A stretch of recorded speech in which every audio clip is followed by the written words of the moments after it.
Okay, lovely. Second question would be, how would you structure everything time-wise? E.g., how many hours a week would you be able to spend on this job? Well, I'm taking a year off from uni to do some to gain some practical experiences. So I can basically get all the time in the world. I could invest whole days. I don't have organized any practical things yet, so I can all put it around the ExCo position. So yeah, whatever is needed.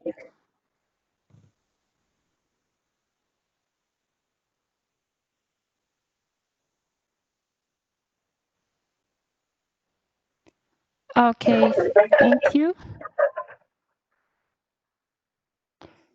Last question. What kind of qualities or details would you focus on when selecting applicants for scholarships? Well, I guess I would have a look at why they think they should get a scholarship, how motivated they are, and like kind of what are their qualities. Also, maybe I could compare with other ones who have received the scholarship so that it's kind of fair, and if they really need it, of course. Yeah. And what are the ideas to do with the scholarship?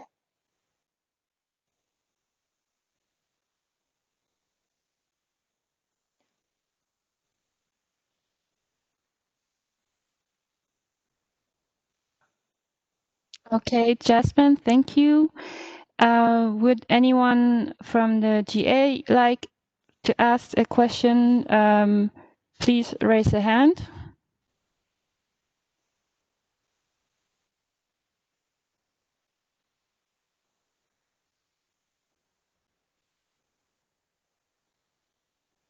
Emily, is that a question? Is that a hand?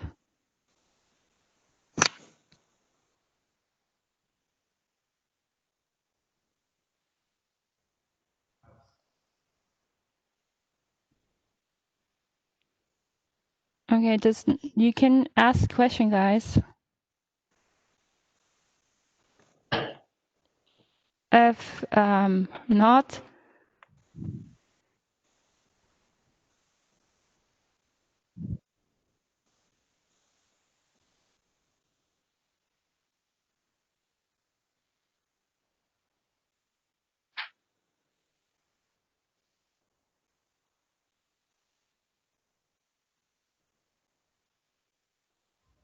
okay, Thomas. Okay, Thomas. Hey, so my benefit I visit in France. So since you were never been on the official team or part of like some other global activities, do you think it would be an issue for this position not to have this IBC global experience?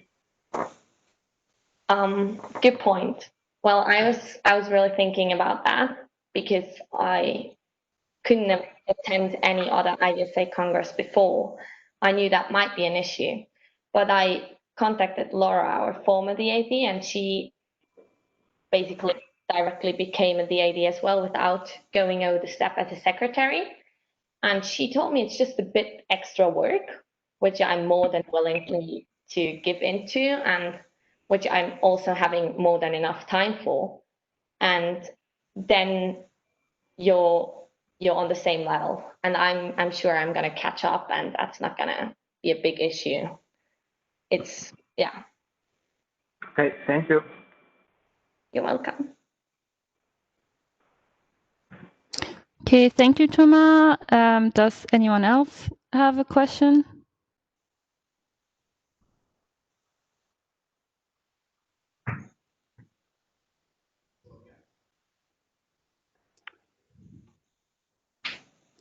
Okay. If not, thank you, Jasmine, for your time. I would ask you to please leave the room, and we will have Alan coming back in. Okay, thank you.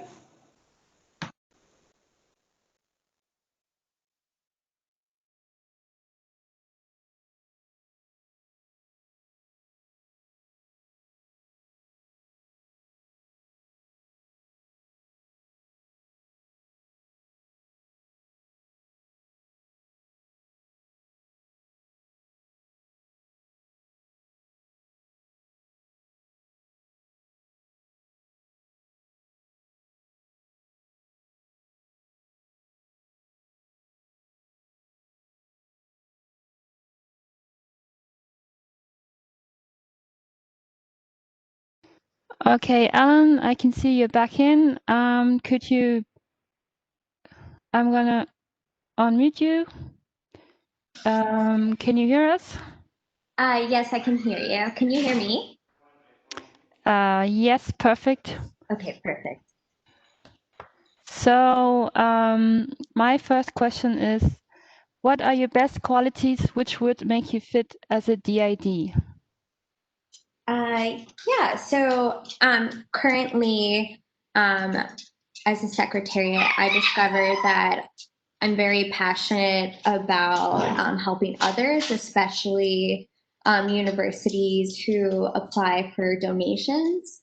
So a good quality would be that I am very passionate about helping others. Another quality would be being a good mentor. I was able to help mentor delegates from Ivsa, Colombia, and Mexico from last symposium, and I'm still helping them now. And then another good quality I would say I have is being able to get very motivated about projects and being able to delegate tasks as I've been able to do in other clubs that I'm a part of in my uni. Okay, thank you. The second question would be, how would you structure everything time-wise? IG, how many hours a week would you be able to spend on this job? Yeah, so I am going into my third year. That is my most flexible year as I don't really have exams. That being said, all my classes are online, so and recorded. So I am planning to have weekly meetings of an hour or two, kind of to summarize what projects we're going to get into, and then having a big meeting per month to distribute projects within the secretariat, to go over what tasks, and to kind of create deadlines. Oh, sorry, my dogs will be loud. And establish deadlines. So for just meetings alone, I am willing to put in, let's say, 10, 15 hours a month. And then for doing projects on my own, as well as other ExCo things, I am able to put like 10 hours or more a week.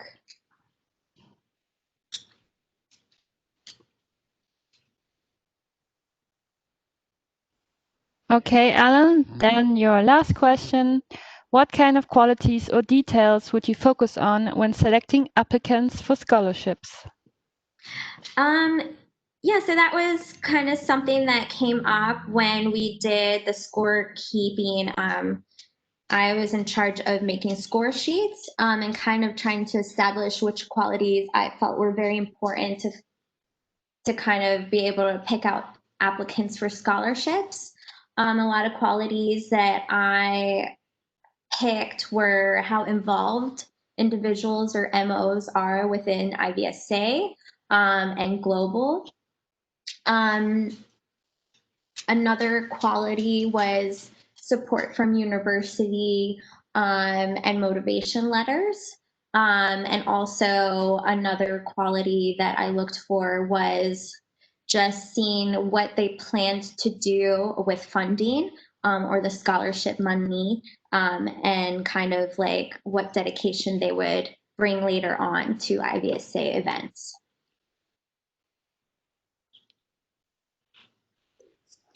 Okay, thank you, Ellen. Those were the 3 questions.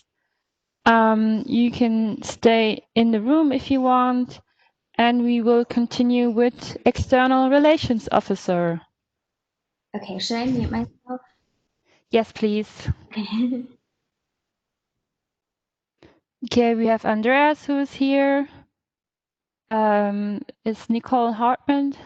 Oh, sorry. Sorry, Ellen. Sorry, you get to have your 2 questions as well from the GA. Does the GA have any questions to Ellen?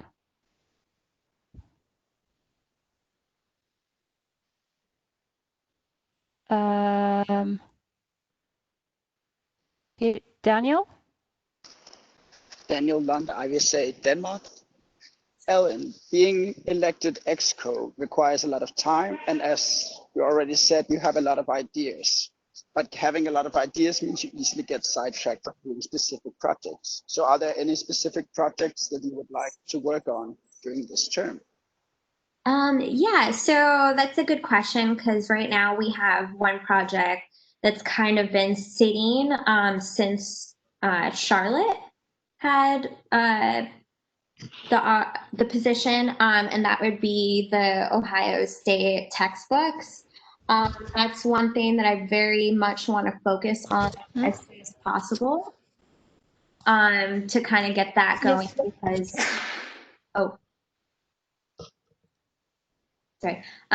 the university is expecting those books. So as soon as my university opens, I want to sit down with my chapter president and get those textbooks delivered as soon as possible. Other projects I want to focus on are being able to do more membership fee reduction funds, and help out MOs that are struggling to pay their fees, as well as working a little bit harder on sponsorship week, to be able to motivate MOs to fundraise more. And then another would be the scholarships. So I feel those projects are the most important.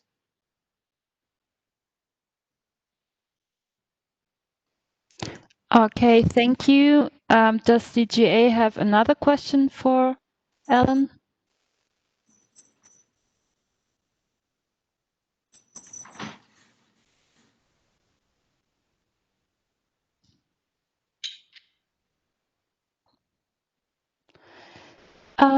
If not, then now you will continue to External Relations Officer.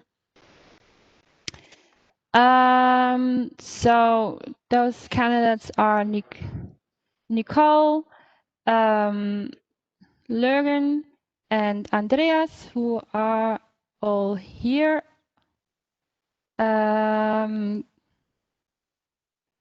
So we will start with, let me just check.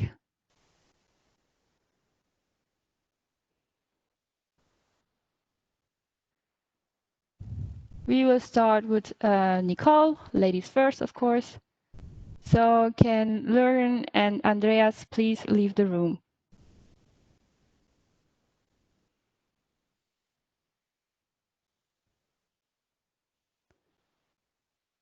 Okay, Andreas is gone, so is Lurgen.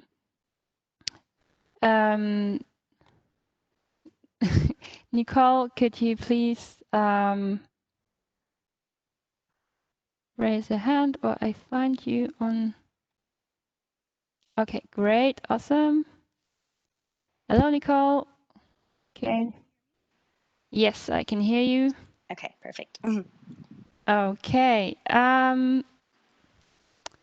So your first question is, Ivsa is the largest veterinary student organization in the world, but it's still quite small in the corporate world compared to organizations such as BSAVA, and FEE. how would you help grow IBSA as a student organization that is both competitive and influential amongst the global networks of graduated veterinarians? Yeah, so I truly believe IVSA has a lot to offer. Those programs are amazing, the ones that you mentioned, BSAVA and all of them, and they are fairly bigger than us.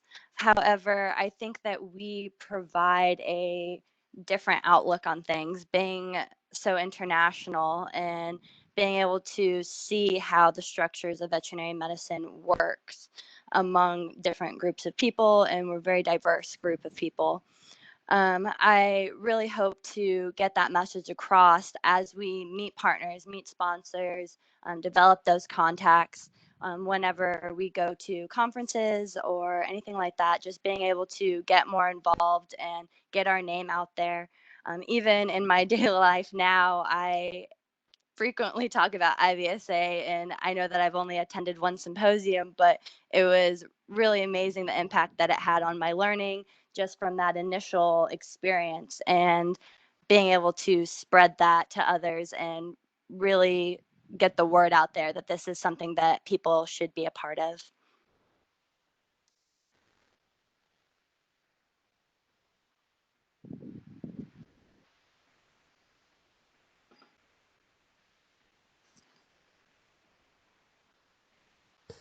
Okay, thank you, Nicole. The second question is, it is undeniable that COVID-19 has been influencing the entire world. How do you think the current pandemic has influenced IVSA, and how do you plan on adapting your position as ERA to counteract that?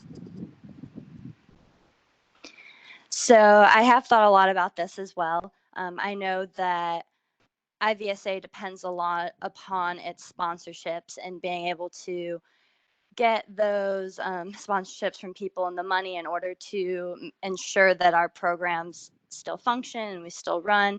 And I think the biggest thing that we need to work on is being able to provide alternative solutions.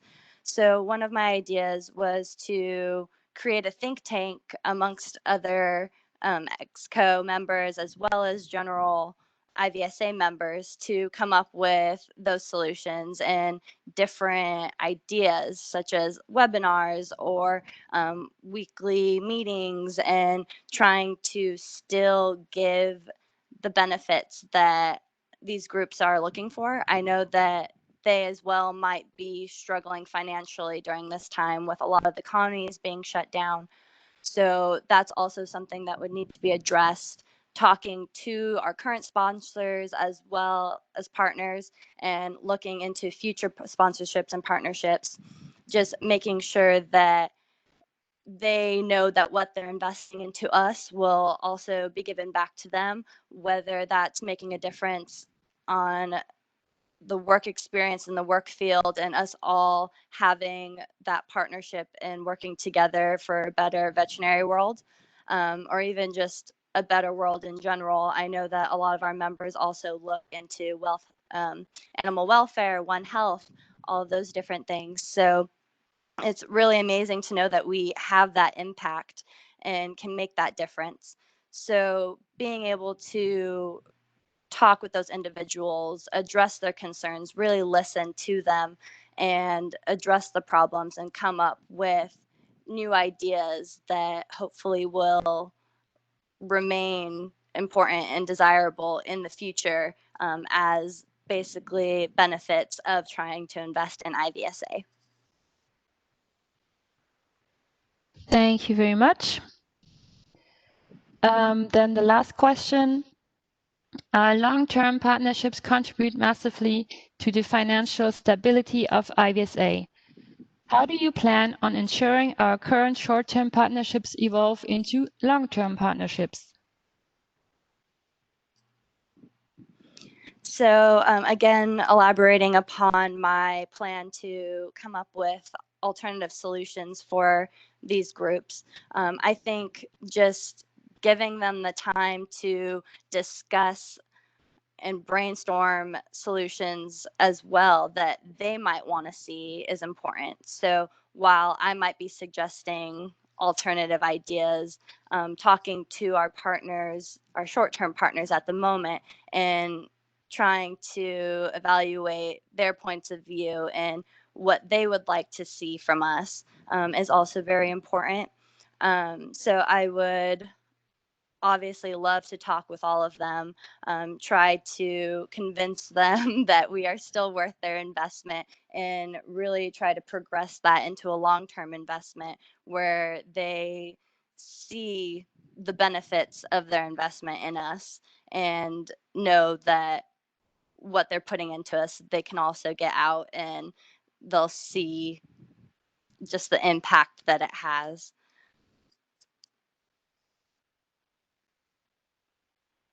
Okay, thank you very much. Now we open the floor to the GA. Does anyone have a question? Thomas? Thomas Bonafé, IVSA friends. So, Nicole, do you think that the fact that you were never in the official team will be an issue for the position of external relation officer? I don't believe that'll be a problem. I did a serious amount of research when considering running for the position. I talked to pretty much every ExCo member in every position that I was considering, and I truly believe that this position is a great fit for me.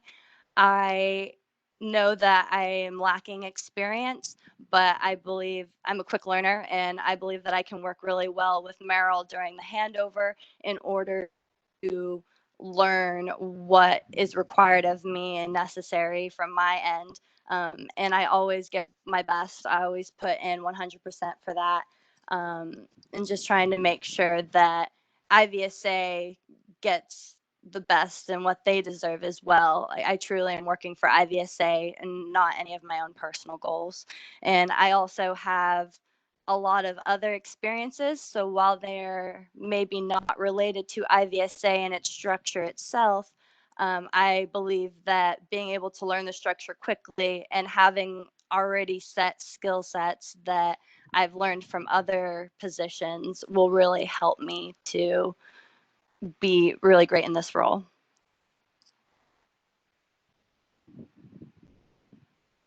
Okay, thank you. Then we have time for one last question from the GA. Okay. Nabila, is your hand up or down? Because if not, then Soraya would get the floor. Okay, Nabila was actually raising her hand earlier, so I'm gonna give her the question. You can go, Nabila. Okay. Hi, Nicole. I just wanted to know when it comes to ERO and partners, in terms of how you're going to think about forming partnerships, I want to know a little bit more, because there's a lot of stuff that goes towards the EU. There's a lot of stuff that goes towards the European and American countries, as far as I understand. And I think Kathy started, with the question to say that, COVID has left us in a situation. Some of us were in a situation even before COVID, and we want to push ourselves up. And sometimes we need a little bit of help from ERO. I just want to know what we can do in this respect. You don't have to have like a solution, but just some beginnings of something. Yeah, definitely. So as I mentioned earlier as well, with the think tanks coming up with solutions, I think reaching out to the general population of IVSA. So it could be the like presidents of the different countries. It could be the regional representatives for different regions, just reaching out to all of them and kind of getting an idea of what I should be looking for. And then also working with Meryl, she's already been there, she's experienced it, she may already have ideas in mind. So I'd be able to work with her to kind of see where solutions might lie for regions that were already in a state, basically, as you had stated, before COVID. I know that it's very difficult and we have a lot to work through, but I think that's where having an open communication field and really just listening to other people and taking into consideration different points of view and being there for IVSA as a whole is really going to become important and relevant. It's not just about one country or another country. It's about doing what's best for everyone and really trying to grow the veterinary field.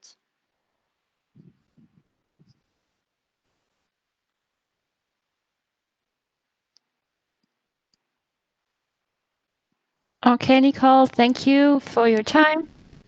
Thank that you. was the 2 questions from the GA. I would ask you to please leave the room now. Okay. And get Andreas here. Let me just leave.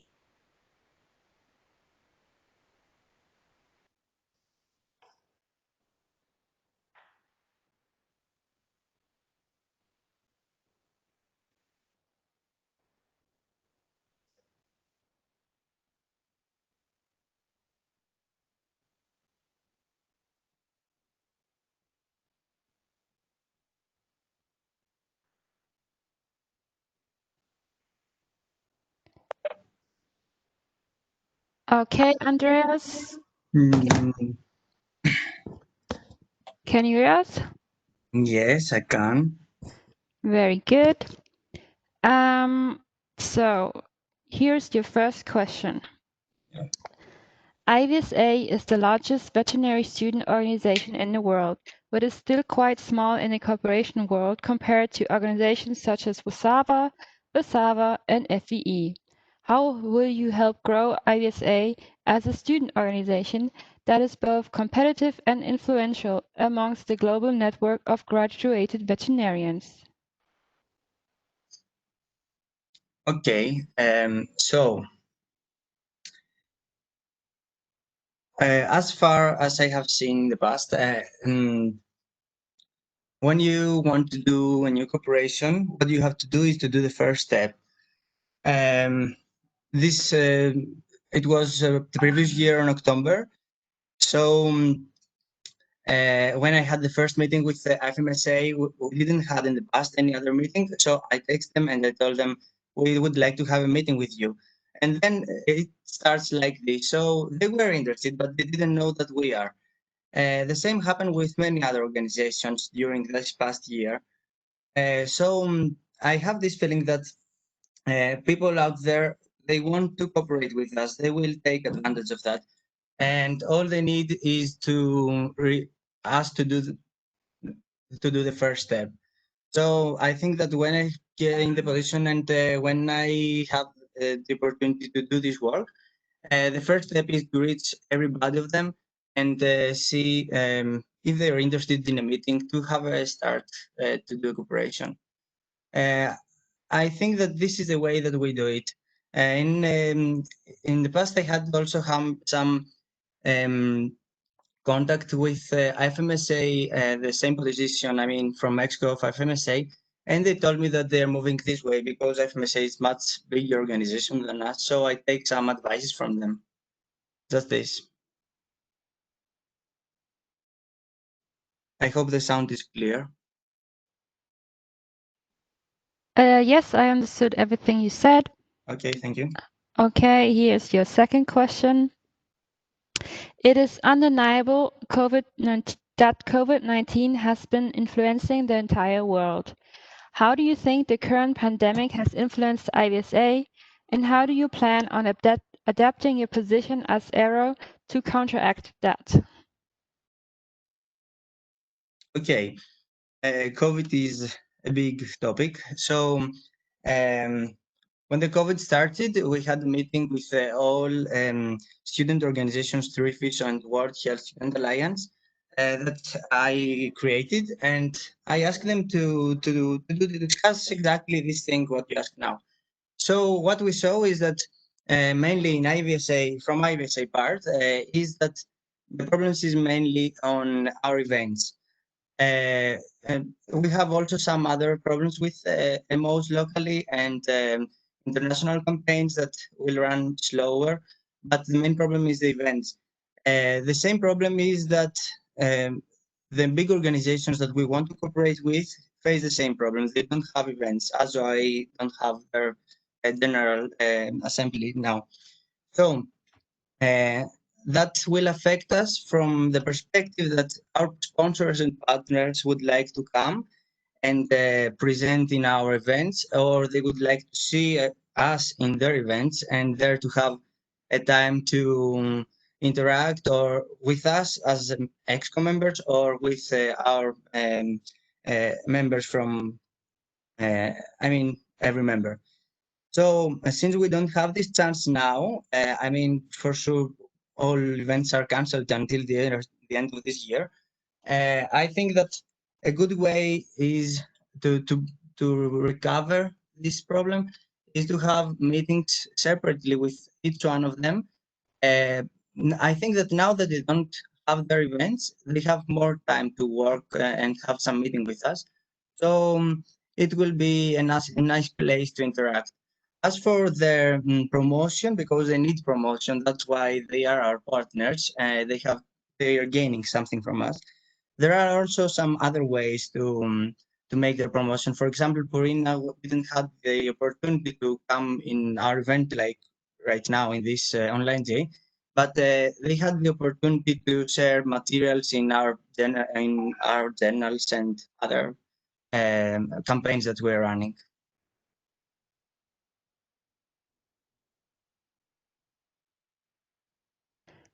Okay, thank you. Now your last question. Long-term partnerships contribute massively to the financial stability of Ibsa. How do you plan on ensuring our current short-term partnerships evolve into long-term partnerships? Yes, I think that again the main thing here in this situation is to find out, first of all, to see what is the goals, what we want to do in a long term with them before we have a meeting with them, discuss this. Then we need to find out what was the problems that we face in the short term cooperation that we had, like to focus on this problem and weaknesses we had, and then when we come in a meeting with them, we have all these points and we start discussing how we can improve them to make it better. Then we are also going to can give them, we can investigate together actually, because we need to see also what they want, not only what we want. We will investigate the potential to establish new ways to improve our collaboration, and we will by making new offers, and we will give them new incentive to motivate them to resign a new longer contract. And yes, I think that this is the main things. One more very important thing that I saw that it worked very well to make it like this, to make it be long term, is that our partners want us to work for them. So suggesting that the suggestion that we will have some people working just for their work, just for this partnership, I mean, is very attractive for them. For example, for OIE, we had 3 people just working for them. So it was very attractive when we told them that the past year that we are not going to have just 2, but we're going to make them 3. And now the discussion that we have the previous days was that we would like to see them to ask them to give us some of their work to do it through these 3 people. So they were excited that they will have less work to do, and they were happy to continue the cooperation in this partnership. Okay. Jordan and Nabila and Emily, you all have hands up. Could you please first take them down? Okay, so many hands. Well, okay. Okay, Nabila, you have a question? So I'm going to open now the questions to GA. If you have a question, please raise your hand.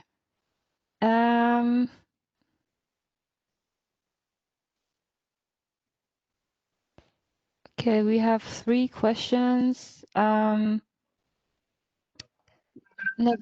you can ask first. Sorry, Kathy, my hand was still up from the last time. I'm so sorry about that. No worries. So you don't have a question? No question. I'm so sorry. Okay. Could you take your hand down, please, then? Okay. Okay. Thomas, please ask your question. Thomas Bonafé, IVC Friends. So Sorry, can you come closer somehow? I don't hear very clear. Sorry? Okay, so I'll say my question anyway. So we can see twice in your evaluation form that you sometimes struggle when communicating in English. Do you think this will be an issue as an external relation officer while communicating with partners? Is that my network?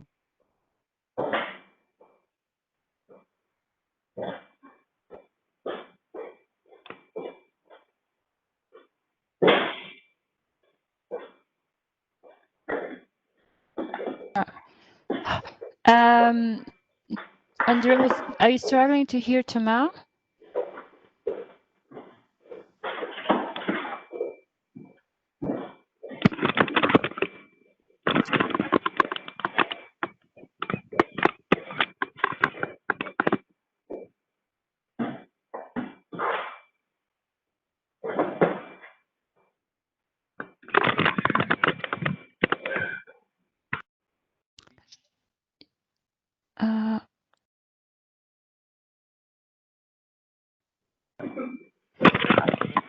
Thomas, are you writing down your question or what's happening there? Do you want me to write it down? Like Andreas, can't you hear Thomas? Andreas, are you still there?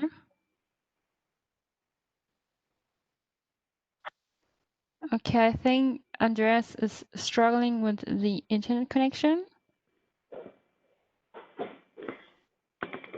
No, he's still in there. Andreas.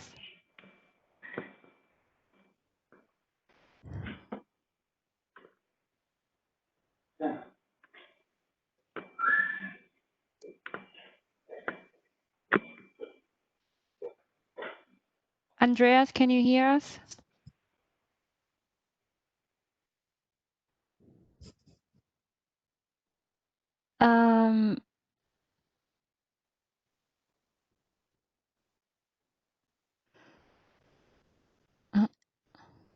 Andreas?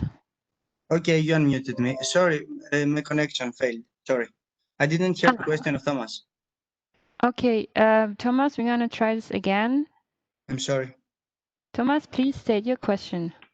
Okay, so Thomas Bonafé, IVC Friends. We can see twice in your evaluation form that you sometimes struggle when communicating in English.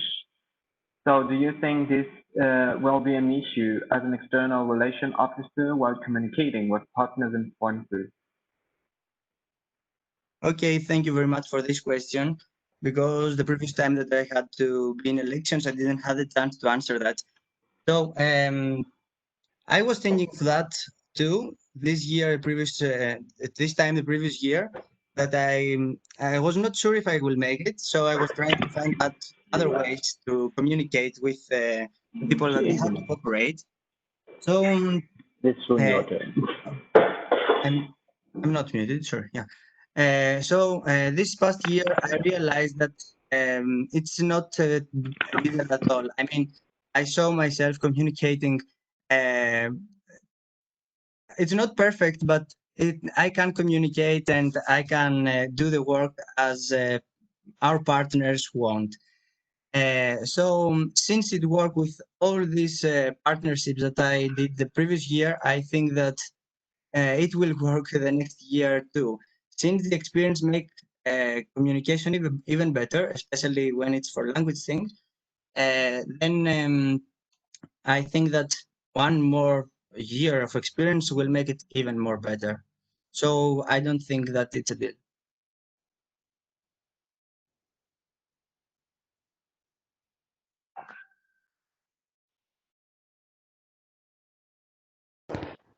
Okay, thank you. I would like to ask the GA to type into the chat, and not into the question and ask part.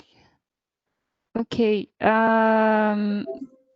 Then the second question is from Ellen. Ellen, you may speak. Hi, Andreas. So Hello. my question is that given the whole COVID situation and potential symposiums and congresses and other meetings being all virtual, what will you do as Arrow to ensure that you're still able to represent IVSA to future partners? Yes, I said already this in the second question Kathy asked me, more or less. Yes, but I can give more details. So, as I said okay, we have two parts in a cooperation. One is the IVSA part and the other is the partner. So as for IVSA events that they want to come to us, I would give more space in our partners to have some time to present themselves, so to make sure that we are in this kind of contact and we give them space in our place. As for the other part, for us going to their cancelled event, or if it's online, I think that it's not just the events that you have to participate, it's a personal contact that you have to do. And what I'm going to focus on is the personal contact. Yes, that's all. Okay, thank you, Andreas. Thank you. Please leave the room and I will call Lurgan up.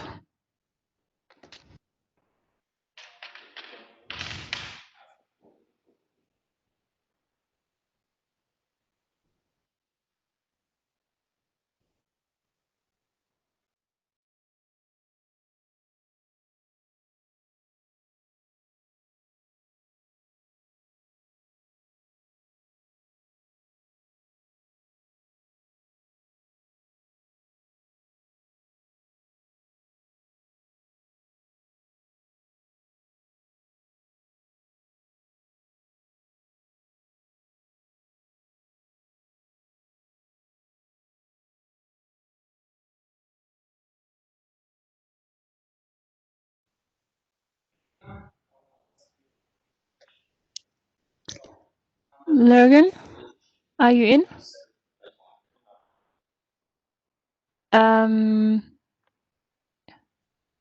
Lurgan, can you hear us? Kann ich nicht mehr. Kannst du mich hören? Yeah. You can hear me. I can hear you.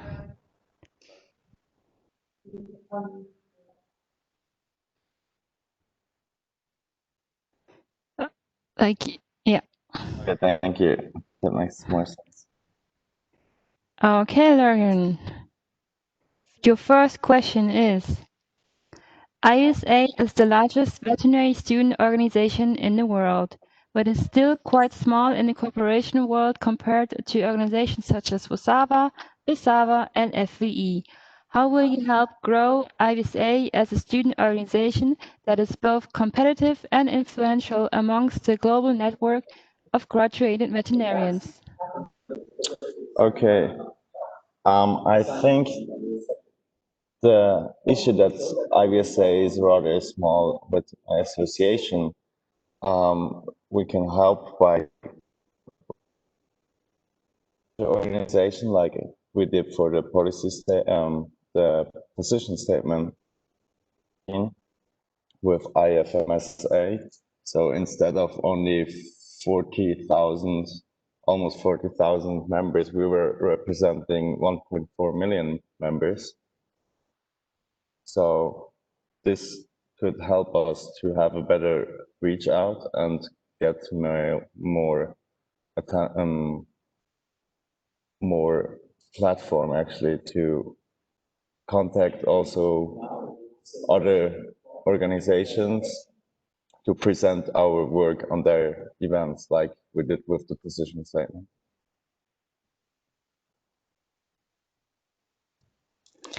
Okay, then second question. It is undeniable that COVID-19 has been influencing the entire world. How do you think that the current pandemic has influenced Ibsa, and how do you plan on adapting your position as Arrow to counteract that? So first of all, because of the pandemic, there was much less expenses actually on traveling for president and Arrow. So this influenced Ibsa financial-wise. Otherwise, you have to think that as Arrow and president, you normally travel a lot to go to congresses, talk to people. So this action has been moved actually all onto online. So it's more of like emails and attending online meetings. Furthermore, because of the pandemic, I think also Ibsa did much more actually online, as we had the wellness week online. We had part of animal welfare week online. We also have now this GA online, and I think we discover much more like opportunities how to work on with online platforms. So we can create webinars, not only or workshops, not only symposium or congress for all our members, but also like during the whole, and get also sponsors to sponsor these webinars because they can promote their company on those as well.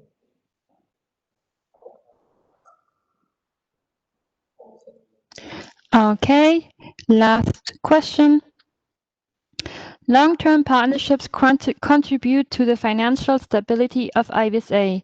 How do you plan on ensuring our current short-term partnerships evolve into long-term partnerships? So first of all, I would need the contact to all those partnerships. So making sure that I receive all of them by Meryl at the handover. Since Meryl is actually our new president, we'll work a lot with her together. It shouldn't be a problem to keep in contact with those partnerships, like these partners. I would approach the partners and ask them how they feel about the partnership, what we could be benefit, and work out what is interesting and what we can contribute to them. So both parties can benefit and they would be interested in a long-term partnership.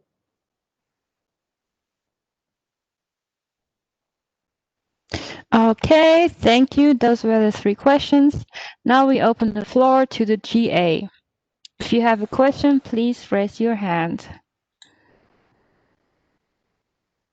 Okay, John has a question.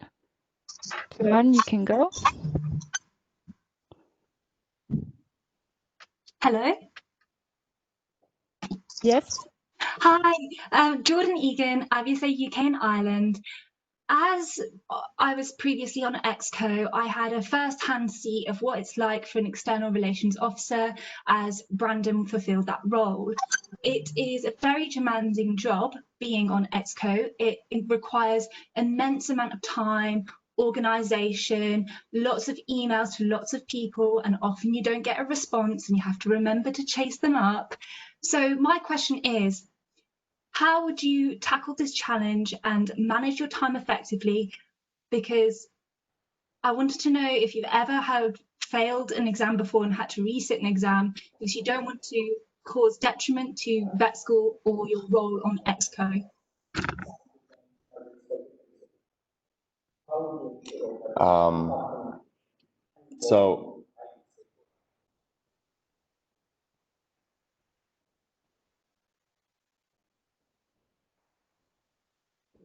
So okay, to come to the, I'm well aware that like ExCo is a demanding position in IVSA, especially Arrow, as it is a lot of email writing. It is a lot of communication with the president and with your partners. Time management is very important in this position. I'm well aware of that since I have talked to Meryl, I have talked to Brandon, and I think I will well manage my time. I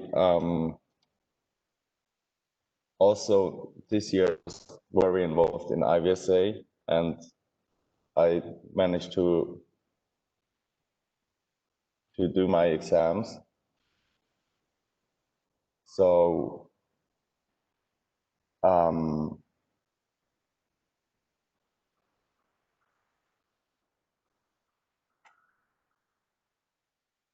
so I don't think that the time would be a big issue.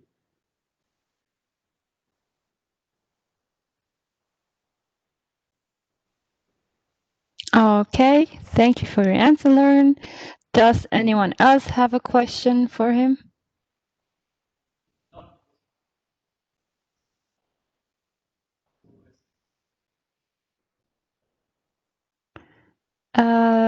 Seeing none,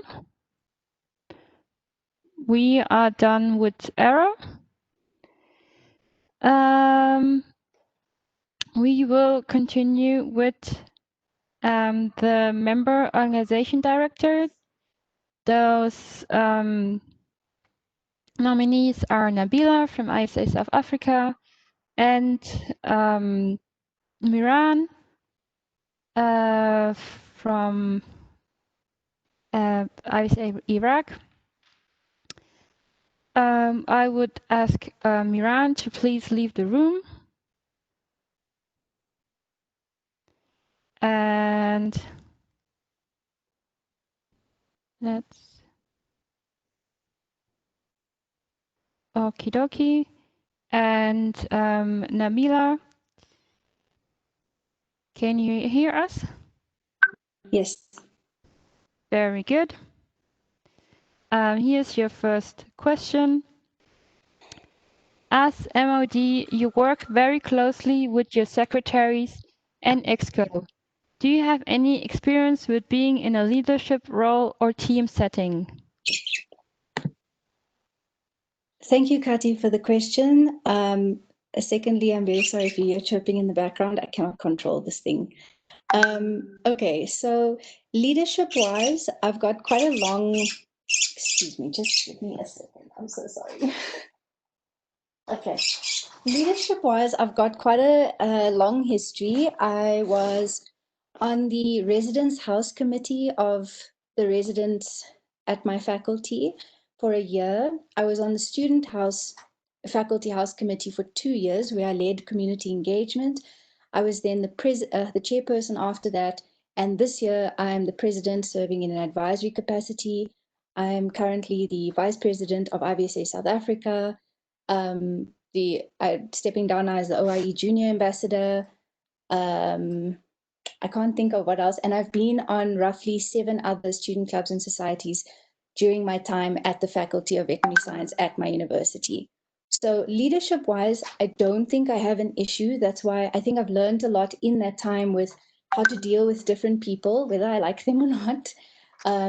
And working with secretaries or any like right-hand person is honestly the best thing that has ever happened. Like, I think I relied quite heavily on my secretaries and vices in the different positions that I was in. So definitely, I do have quite a bit of experience.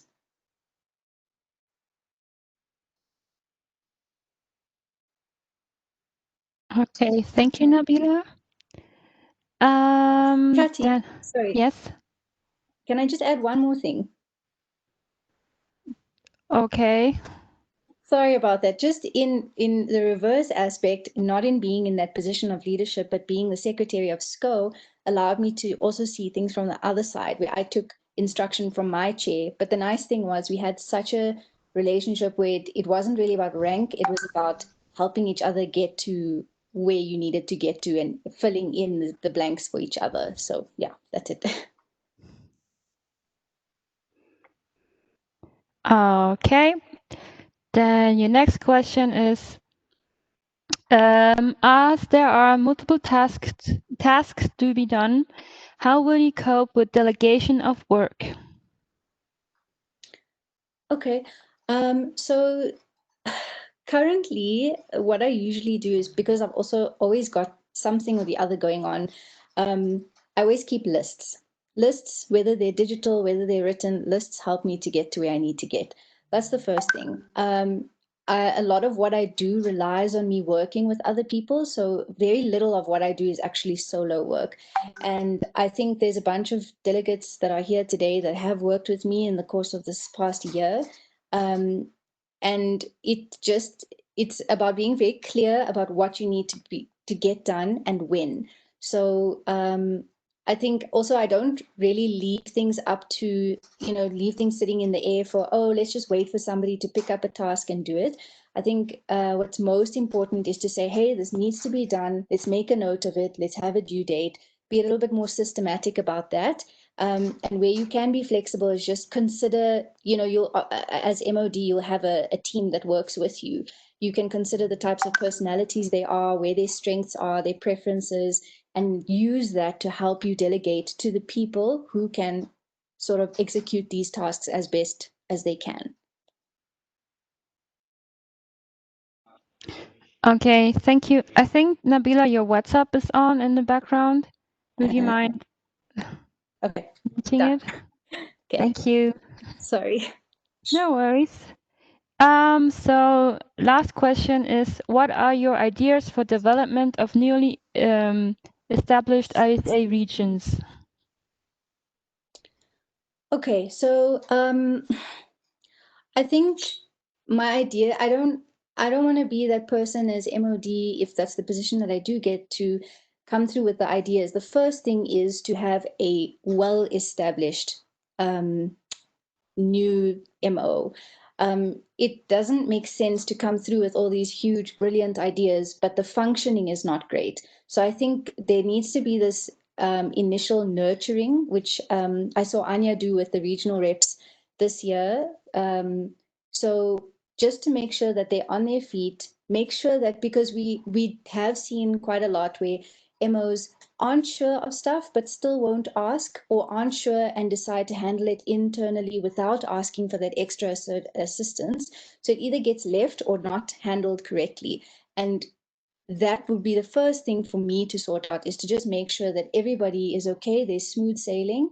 Something that I also thought of within the whole regional representative system, I know that it's been something that's been, because it's so new, there's been bumps in the road, but within the regions, to establish buddies. So the same way that we have this buddy system at GAs, to have buddies within the regional system that helps the regional reps to micromanage, but then it also helps the MOs to establish good working relationships with each other. So yeah, it's just pretty much establishing a very, very good foundation for MOs and then taking it up a notch. But that I can't present ideas on, because I don't know what the particular needs are of different MOs in different areas. That first has to be assessed. Okay, thank you. We will now open the floor to the GAs. If you have a question, please raise your hand.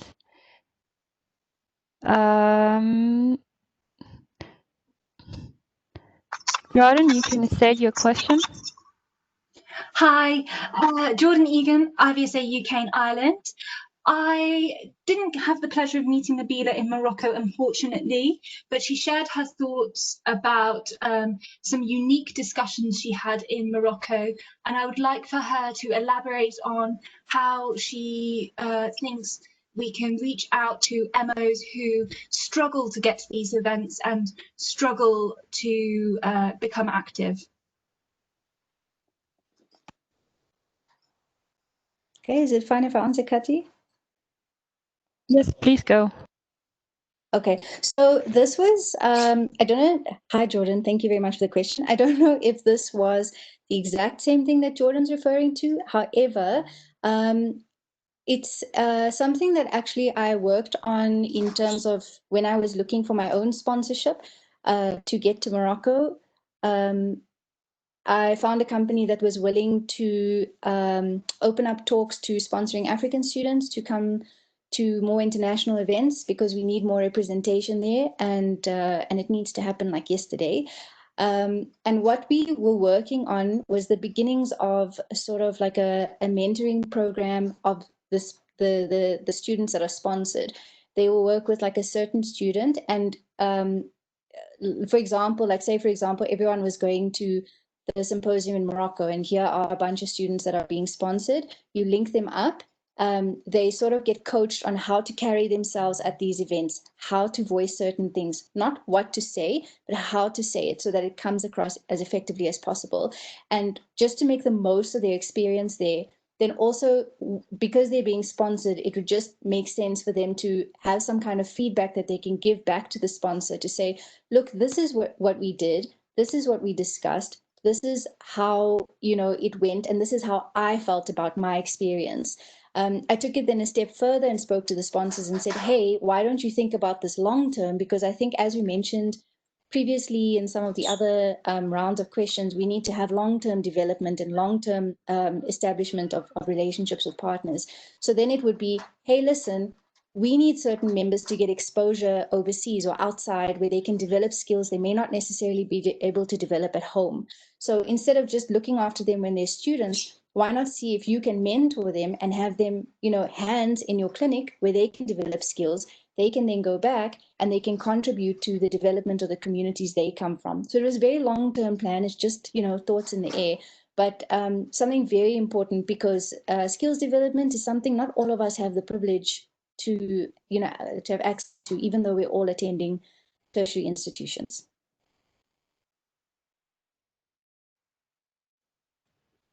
Okay, thank you for your answer, Nabila. Does anyone else have a question for her?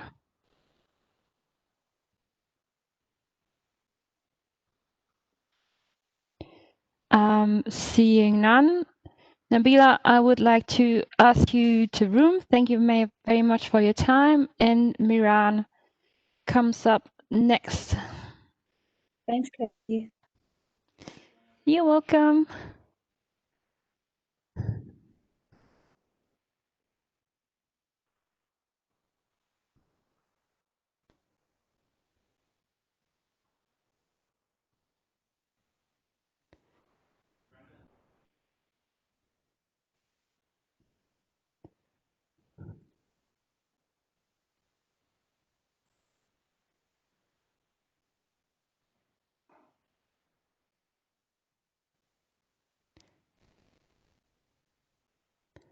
Miran, I can see that you're here.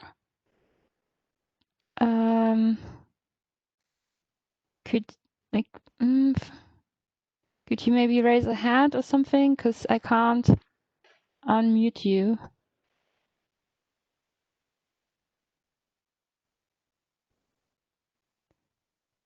Okay. Hello, Miran.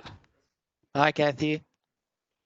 So your first question is, as MOD, you work very closely with your secretaries and ExCo. Do you have any experience with being in a leadership role or team setting?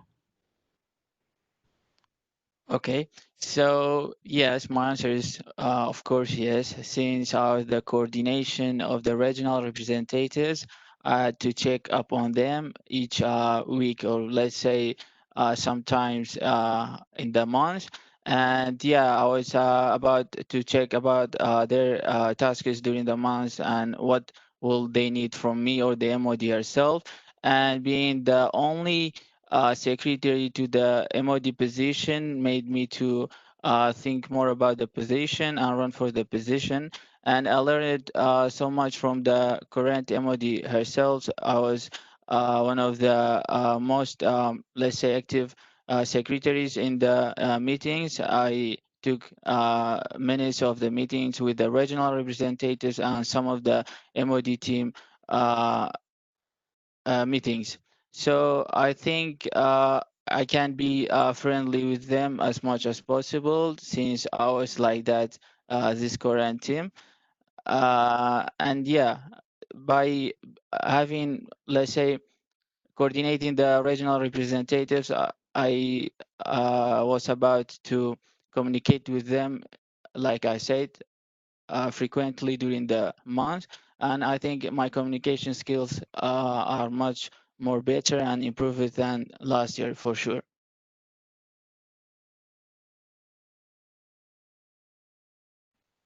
Okay, thank you. And the second question is, as there are multiple tasks to be done, how will you cope with delegation of work? Okay, so yeah, I know. I decided to run for the MOD position when I realized that I have enough time for the position, despite being the fifth year and the last year student. However, I have support from everyone in my vet school and the staff, even the members of our local MO, and I have enough time to provide for the position, maybe 2 to 6 hours a day, and maybe more if needed, depends on the situations, since the position is quite important and crucial at the same time. So I planned on how to get with it, on how to start the term as a efficient MOD, how to get with the how to deal with the tasks, my main tasks, and the given tasks to the secretaries from me.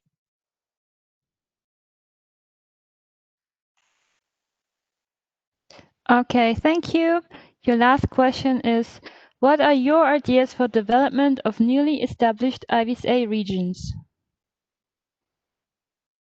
Okay, so as you and all the delegates may be aware of the current member organizations development goals, which I was well aware about it since we had many meetings with the regional representatives and the MOD herself about how to develop our member organizations much more. And we ended up to write 8 development goals for the member organizations, and we thought this will lead us to improve the member organizations of each region, and by doing that we will definitely going to end up having more developed regions.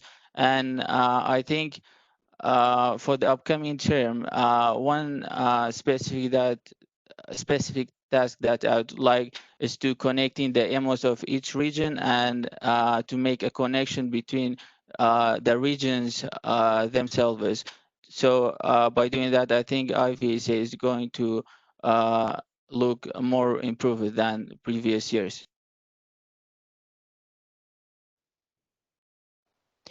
Okay, thank you, Miran. I open now the floor to the GA. Does anyone have a question for him, for Miran? Okay, Soraya. Hello, Soraya, IBSA Portugal. I saw in your secretary report, your MOD secretary report, the only point of improvement, and you had a really high score, congratulations for that, is that you can improve on your confidence. So as a MOD, you will need to delegate and to keep tags on a lot of people and to be assertive and I don't want to say bossy, but I think you get my point. Do you think this will be a challenge for you? Okay, thanks for your question. It's indeed a good question. And still remember when I started my term as a secretary last year, I was somehow nervous and didn't have enough experience in IBSA Global. But by passing time and working with the MOD and other secretaries, I think I gained more confidence, and I still have to be more confident. I know that would be a challenge, but I am well prepared, and I think I know how to get with it whenever I started my term as a MOD if I get the chance. And regarding uh, my position and dealing with either the member organizations, the members, or ExCo, or maybe my team that I will be leading, I always try to deal with anyone in a friendly manner, and I was always, let's say, formal, but I didn't want to look bossy. All I wanted to be friendly more than anything with them.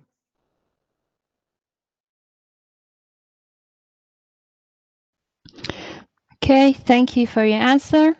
Does anyone else have a question for Miran?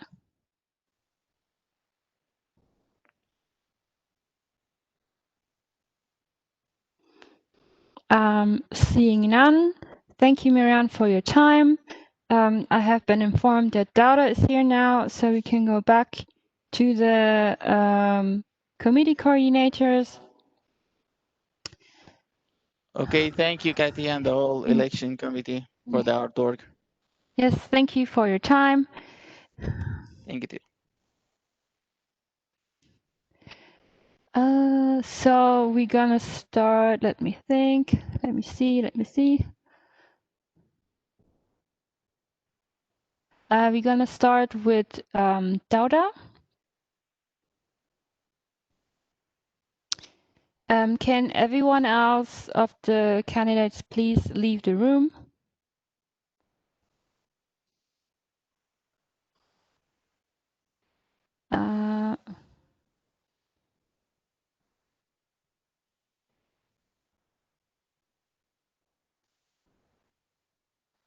Okay.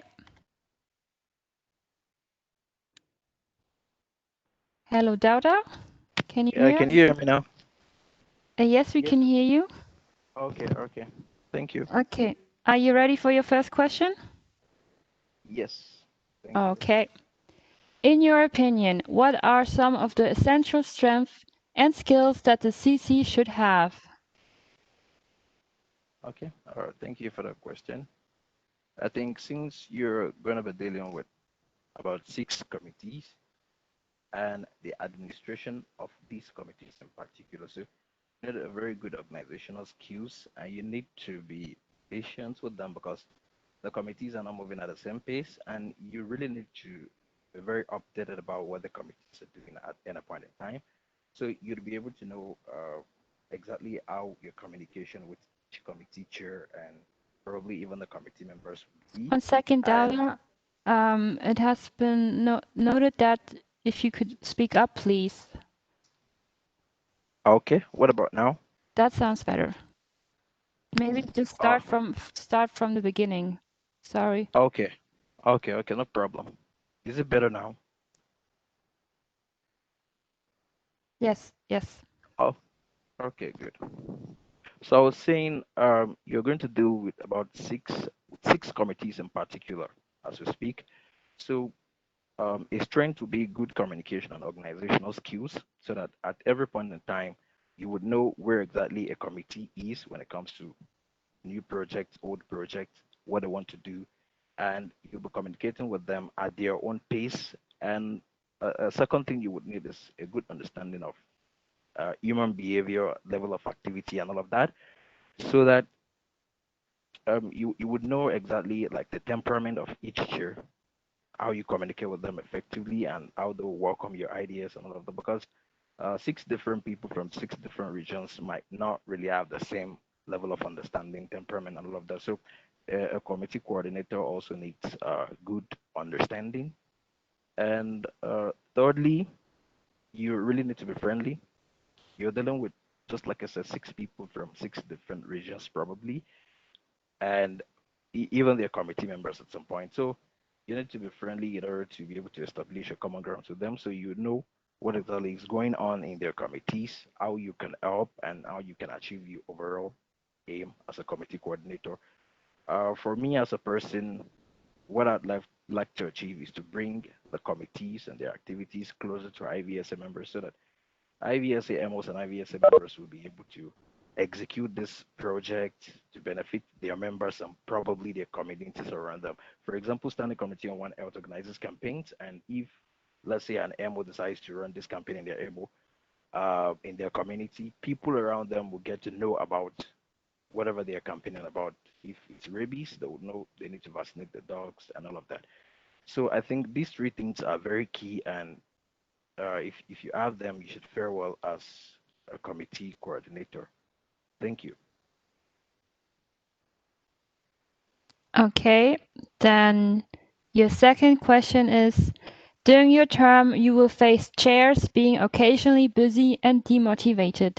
How do you plan to deal with that? Can you repeat the question? Yes. During your term, you will face chairs being occasionally busy and demotivated. How do you plan to deal with that? Okay, thank you so much.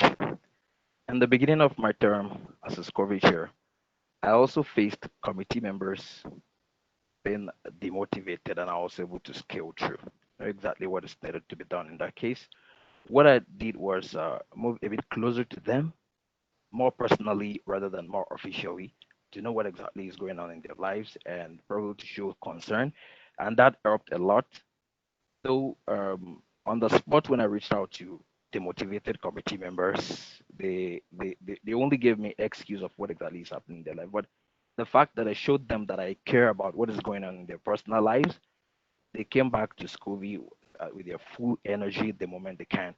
So, well, as human beings, it would be impossible for you to run 11, 12 months straight perfectly. We're not gods. Definitely, there would be some problems at some point. But then, what is needed is one of the things I mentioned earlier, a good level of understanding. So you understand the cheers when they are demotivated. You ask them questions about their personal lives, what exactly is going on, how you can help, if you can help, and you do that to get them back and motivated. And if you can put that in place, a good level of understanding and a good personal relationship with them, you should be able to fare well with the motivated cheers. So, but one thing I'd like to stress is I've faced a similar problem with COVID, and I overcame it, obviously. So I think I can do that again and again. Thank you.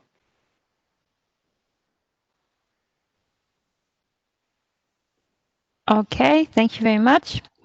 Your your last question is, dividing your time between all the committees and the external work that the CC do is one of the biggest challenges that the CC face.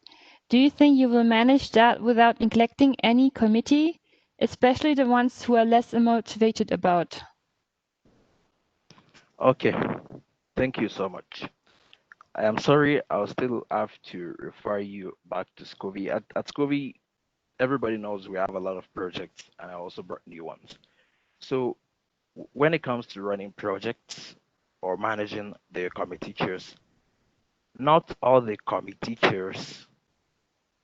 Let me go back to Scovy first before I relate it to this committee. Not all the projects need the same level of activity or the same level of effort at the same point in time. It's rare for you to have all your projects needing full attention. That is one thing. So the same thing with the committees, it won't be so feasible for you to have all the committees requiring. Can you hear me, Kathy? Can you hear me?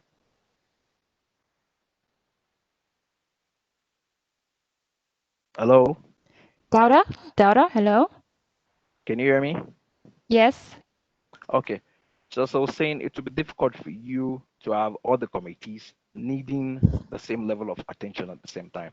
So once you understand like the demand of your time at a particular point in time. You'd be able to schedule, okay, I'm going to give out of probably 27 hours that I have for the committees this week, I'm going to give like probably 6 weeks to school, uh, 6 hours to school, 10 hours to school B, 7 to other committees like that. So I think one thing is a very good assessment of what level of attention each committee would need from you at a point in time. So referring back to Scovy, I was able to schedule my timing to cope with all the projects we have. As a matter of fact, we even have a very big subcommittee on under Scovy as we speak, and I was able to like manage everything all together by scheduling my time the way it's supposed to be, like identifying which project needs more time and which projects need less time. I would simply do the same thing when I become the committee coordinator. Okay, Dauda, thank you very much. Those were the 3 questions from the election committee. Does the GA have a question for Dauda?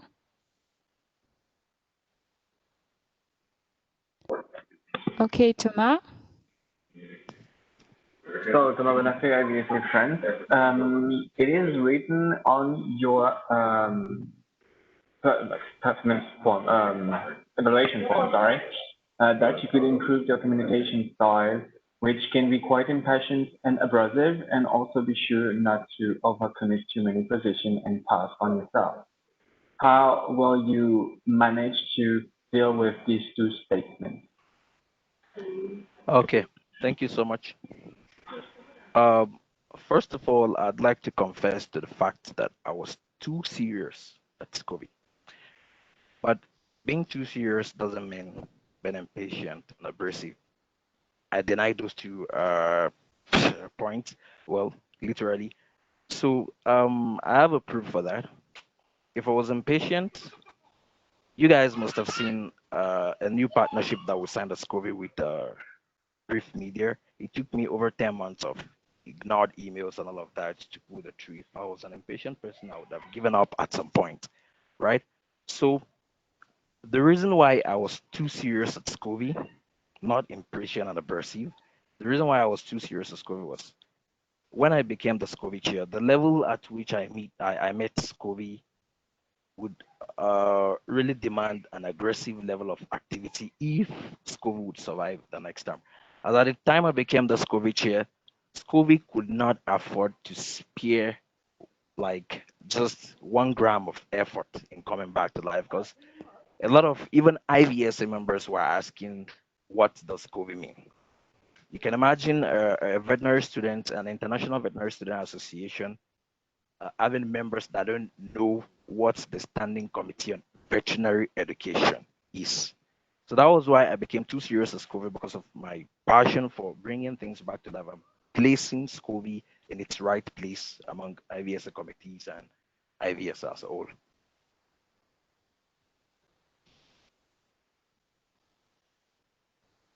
Okay, thank you, Dada. Does anyone else have a question for him?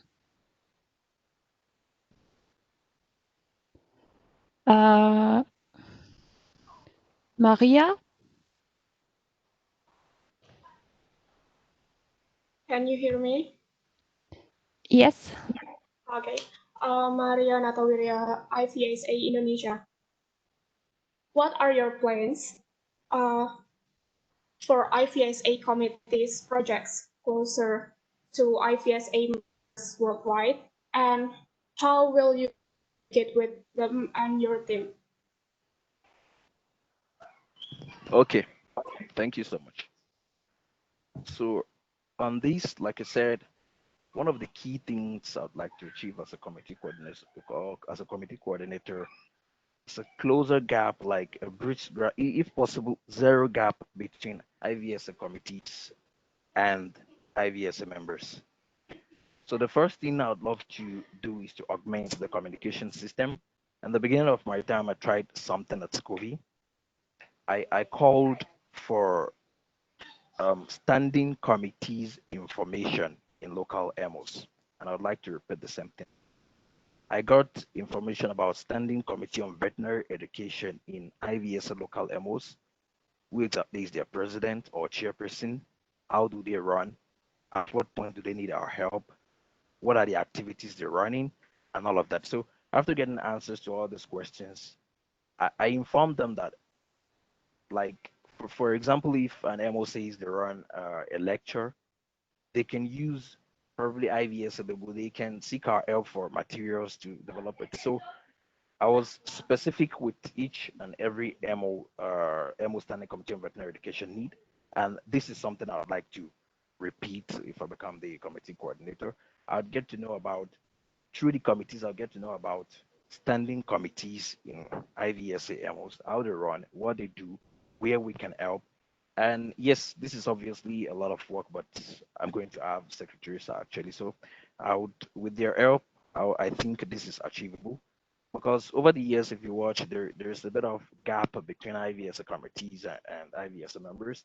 When the IVSA global committees are running stuff, a lot of members ask too much of questions. So I plan to bridge this gap by augmenting the communication system, like getting to the leadership of these committees wherever they are. That is one. And second is strengthening the ambassador system. You know, we have an ambassador system at SCOVI, we have one at SCOV, but SCOCA doesn't have any yet. There will be nothing better than having ambassadors for SCOCA that can train people directly, like trainers that can train people directly in their local MOs on soft skills. So these are some of my ideas. Obviously, when we begin the time and I assess, if I became the committee coordinator and the time begins, I would assess what exactly needs to be done, and I'll do it. And one thing that is a bit obvious about me is flexibility. I can actually adjust to any situation at any point in time. Thank you. Thank you, Dada. Those were the two questions from the GA. I would ask you to please leave the room and have Arbia coming up. Okay, thank you so much. Thank you.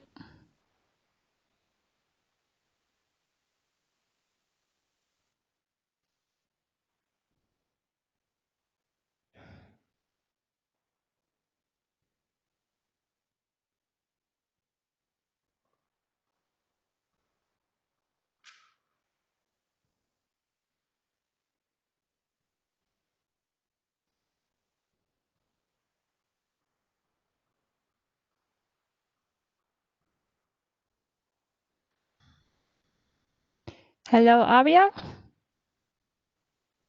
Can you hear us? Yes, hello. Very good. So I will ask you three questions. The first one is, in your opinion, what are some of the essential strengths and skills that the CC should have? Okay, I think the CC must be like a motivated person who has a social person too, because he has to deal with many persons and to coordinate between many partners at the same time. He has to be a well-managed and person and an organized one, because he will deal with multiple tasks, including his studies, of course. And the third one, I guess,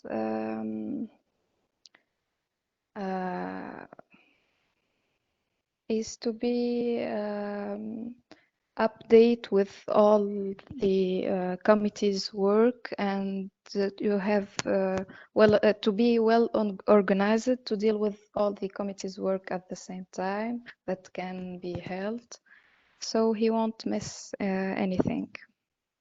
That's it, I think. Thank you. During your term, you will face chairs being occasionally busy and demotivated. How do you plan to deal with that? Can you repeat, please? Yes, sorry. So Okay. second question. During your term, you will face chairs being occasionally busy and demotivated. How do you plan to deal with that? Okay, if a person will be busy, I think that I will discuss with him or with he or she her priorities and schedule, so we can find like time that suits them, and we will find a solution. So discussion is the key to this. And for a demotivated person, I should try to boost their energy and talk to them and remind them, try to help them, try to make the work looks easy and that he can do it. So motivation, discussion, and positive talking is the key, I guess. Thank you. Last question. Dividing your time between all the committees and the external work that the CC do is one of the biggest challenges that the CC face. Do you think you will manage that without neglecting any committees?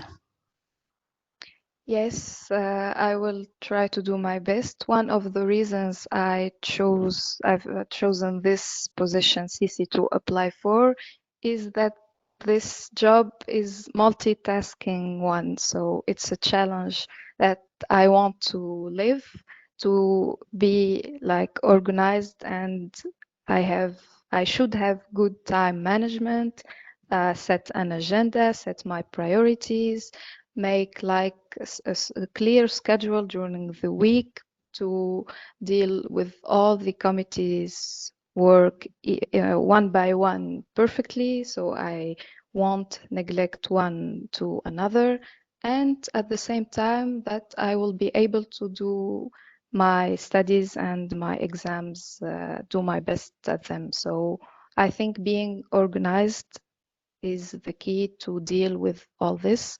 And if I will be organized and set my priorities, as I said, I will find time for everything and it won't be a problem, I think. Thank you. Okay, thank you. The floor is now open for the GA. Does anyone have a question for Abia?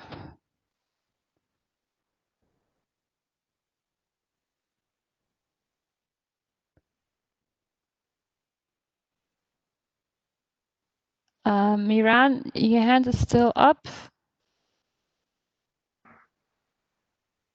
Is that a question?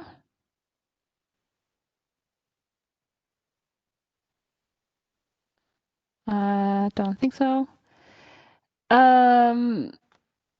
So does anyone have a question for the candidate? I'm gonna look into the Q&A. There's nothing in here. Okay. Well then, Aria, thank you for your time. Thank you, Kathy. I You've will been ask so you. helpful. I send you emails and messages all the time and you reply. Yeah, really, thank you so much. You're welcome. Thank you for saying that. I would ask you to please leave the room. Yes, sure. Bye. Bye. And to have Emily to come up.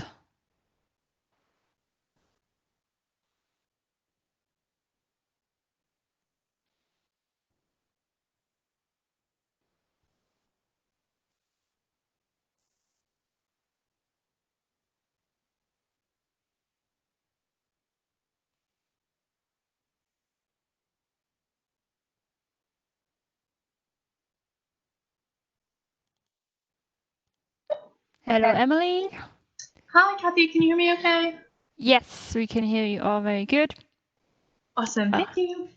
Cool. I will start directly with the first question. In your opinion, what are some of the essential strengths and skills that the CC should have? Okay, Kathy, thank you. That's a good question. So I think that being the CC as your liaison between the chairs of the committees and working groups and the executive committee, communication skills is one of the most important. So not only working with a diverse team and providing that teamwork, but also working to like motivate that team and make sure that everyone is on the same page, and you're working to make sure that the chairs are able to communicate what they need to through to ExCo, but also working to find those partners and allow for the establishment of those connections with other relevant organizations that will provide benefit to the chair as well. So communications is definitely one of them, along with organization and time management. So organization, because you're working with that big group of people, that big team, so you're going to be having to have a lot of meetings and keeping involved in everything and keeping track of 6 different working grouping committees, projects, and schedule alongside your ExCo responsibilities.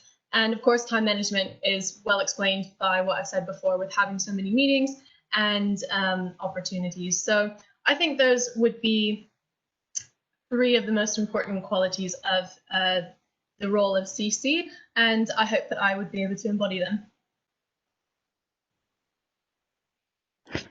Great, thank you. Second question. During your term, you will face chairs being occasionally busy and demotivated. How do you plan to deal with that?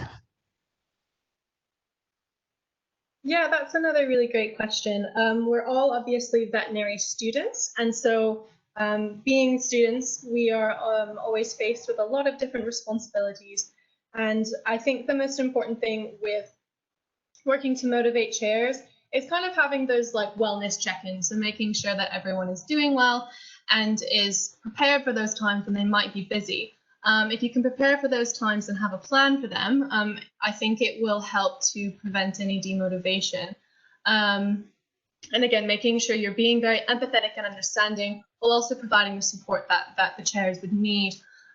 Being someone who has experience in this position, I think that being understanding while also being able to provide that support is really important, and doing or providing the motivation for the chairs can be done through, I think, those wellness check-ins and planning for times that might be busy. And again, as CC, absorbing any responsibilities that the chairs may struggle with, as that is one of the roles of the committee coordinator. So I think just keeping in mind that the role of the CC is to be a team player and keeping team motivations high throughout the year, hopefully those wellness check-ins will really do the job.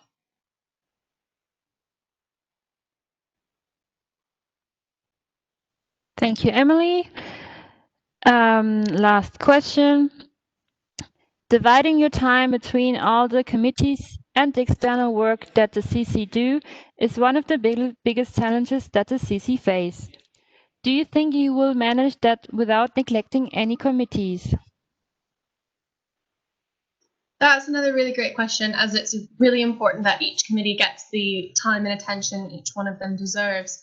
I think that given my organization and time management skills, I know that I will be able to provide the attention that each committee needs.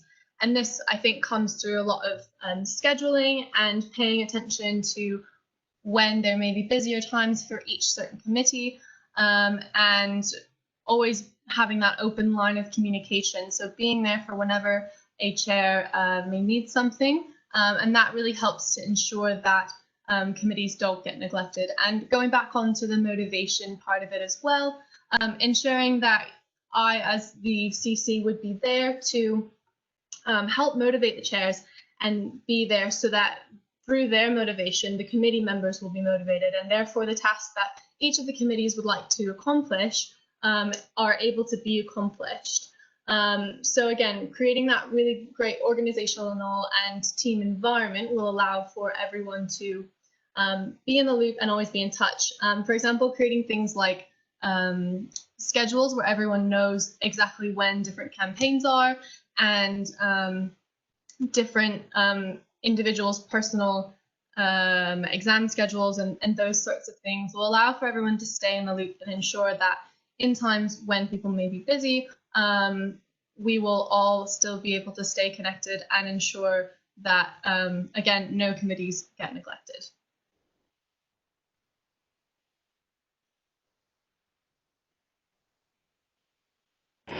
Okay, thank you. Does anyone want to ask Emily a question?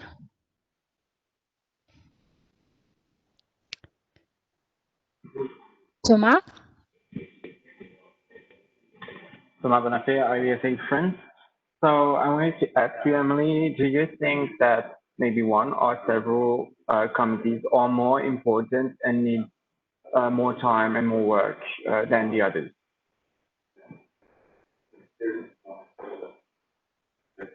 Thanks for your question. That is a really important question, I think.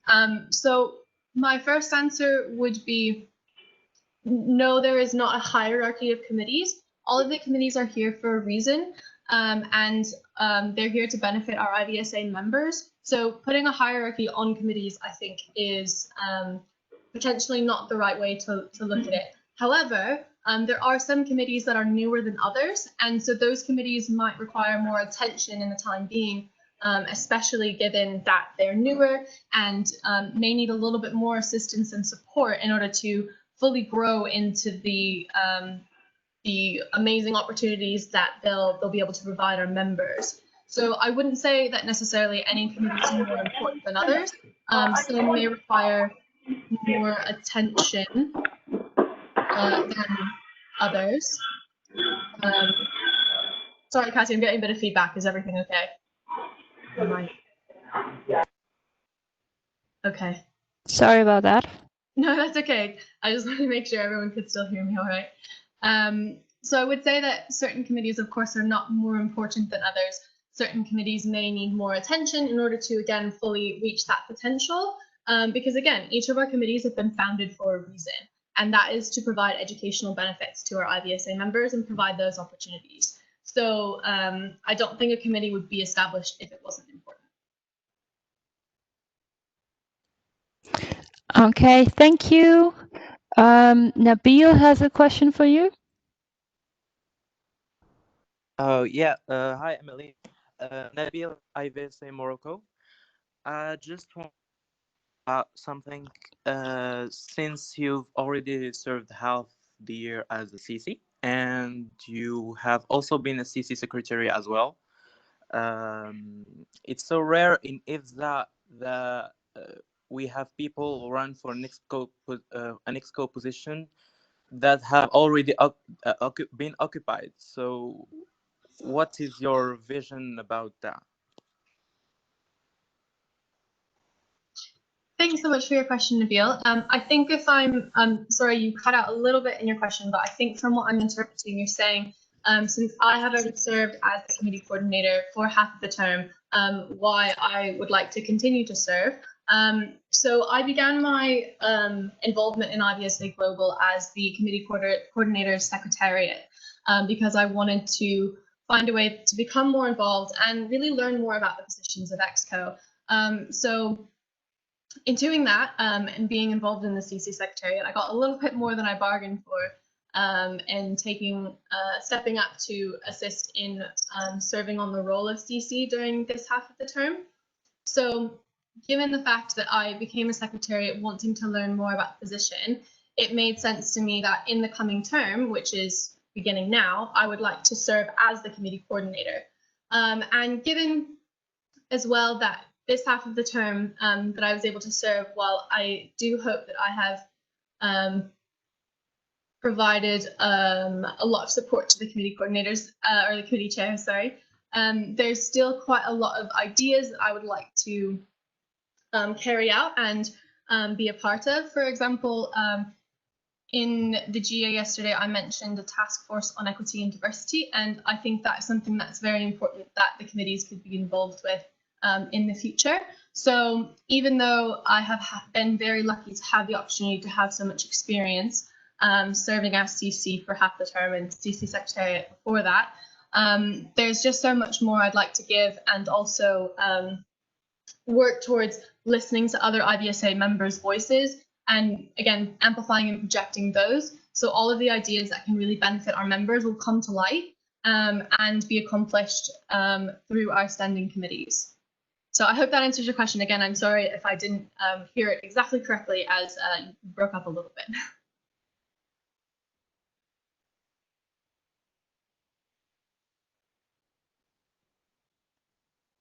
No, you did. Thanks. Okay, great. Thank you for your question. Okay, thank you, Emily. Those Thanks, were Ivette. 2 questions from the GA. I would ask you to please leave the room. Great. Thank you, everyone. And have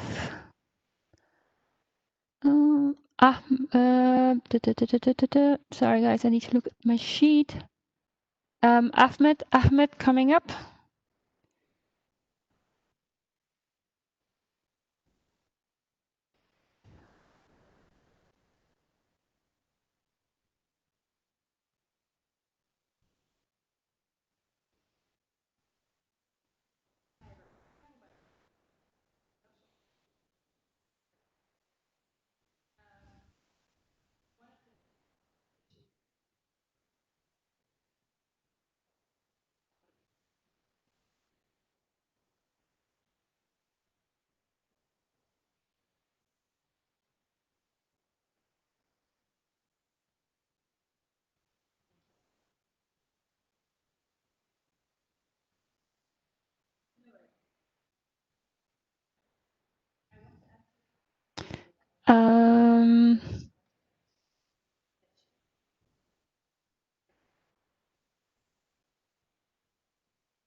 He is not there yet. That's oh, now he is. Very good.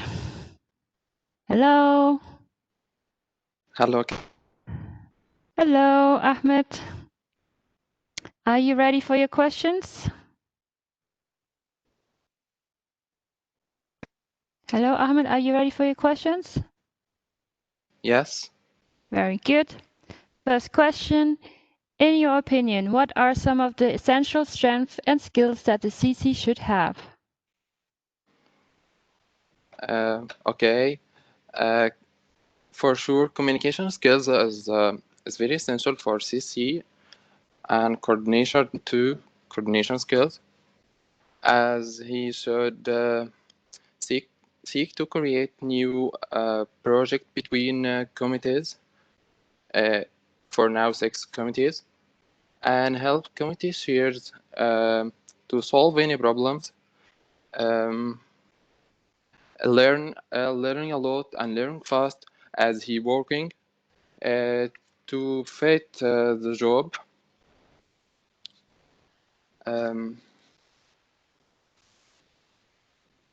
That's for now. Okay, thank you. Second question. During your term, you will face chairs being occasionally busy and demotivated. How do you plan to deal with that? Okay, time management is a good for that. As when we work in organized time, organized event, organized meeting, we also will be good in that situations.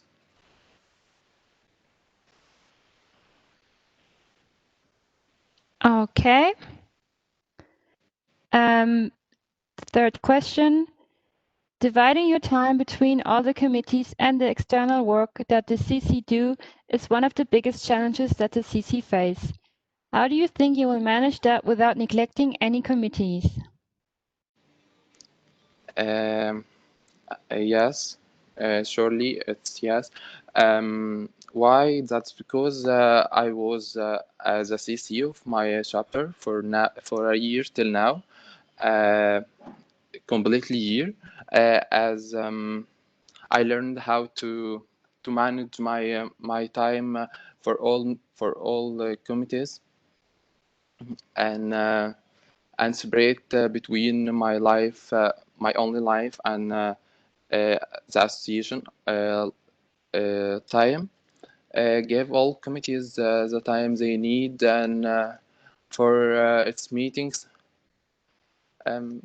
So I don't think it will be a challenge for me, as I'm already working for it for a long time, long time till now.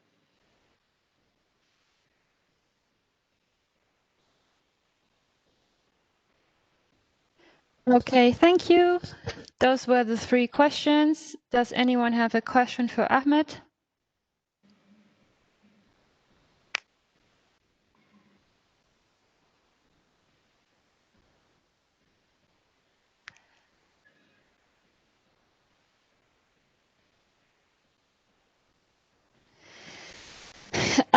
Seeing none, Ahmed, thank you very much for your time.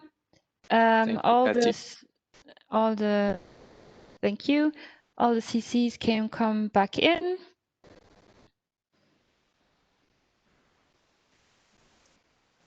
And we are going to continue with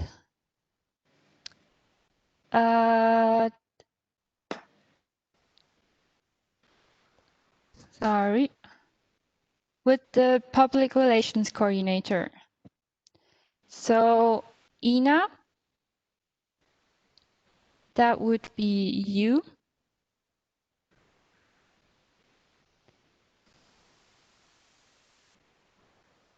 Hello, Ina.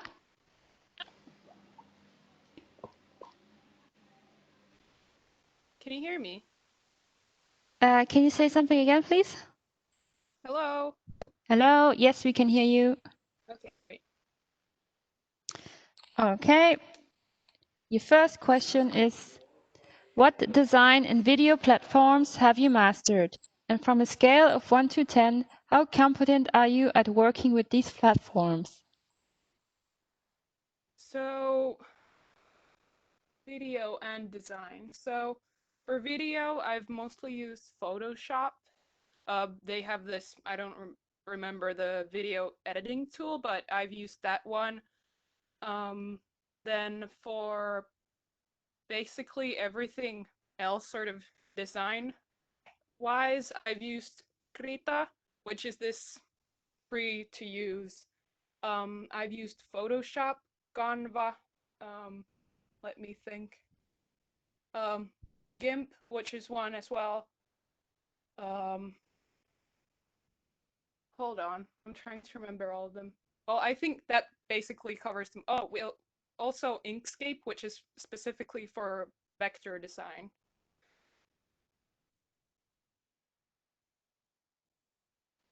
Thank you.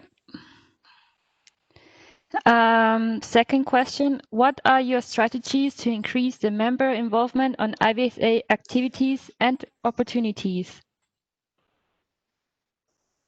Yeah, so I've been thinking about this from like multiple perspectives, basically. So of course, one is that we need like consistent social media presence, which allows our members to sort of indirectly be in contact with us. Also, maybe integrate everything more sort of, how can I say, like integrate all of the news that we have more directly on our website so that it sort of pops up to people a little bit more. Advertise the opportunities maybe more frequently. Also, there's the stuff that has been mentioned in the strategic plan, like an email list, and this could give us the opportunity. If we create an email list, we can directly advertise to our members. Because right now, of course, it kind of depends on the MO, how well the members receive the information, I think. Okay, thank you. Your last question is, do you have any previous experience in public communication and the technology work field? Yes. So, from like my background, I have done website development and design and management since I was 11. And after that, I've sort of done it as a hobby. I have studied IT in Polytechnical University for a year before starting my vet school studies. So yeah, I have, wait, what was the question again? I kind of forgot the half of it. No worries. Do you have any previous experience in public communication and the technology work field? Yeah, so basically that covers most of the technology. I've also, like, to add to that, I have in the past year, I've been part of the secretariat for the PRC, so I've been involved with most of the sort of what IBSA uses for our technological field stuff. And then in the public relations side, sort of the social media aspect, I am familiar with like the platforms that we're using because I've used them as well. And I don't know what to add to that. Aside from that, yes, I am. Sounds all very good. Would the GA like to ask Ina some questions?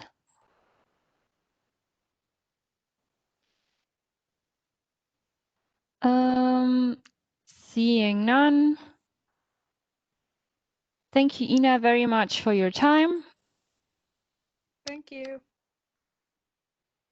We will now start with the Secretary General.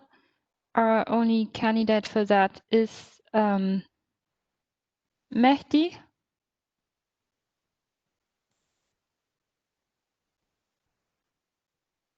Hi, can you hear me? Yes. Perfect. Thank you.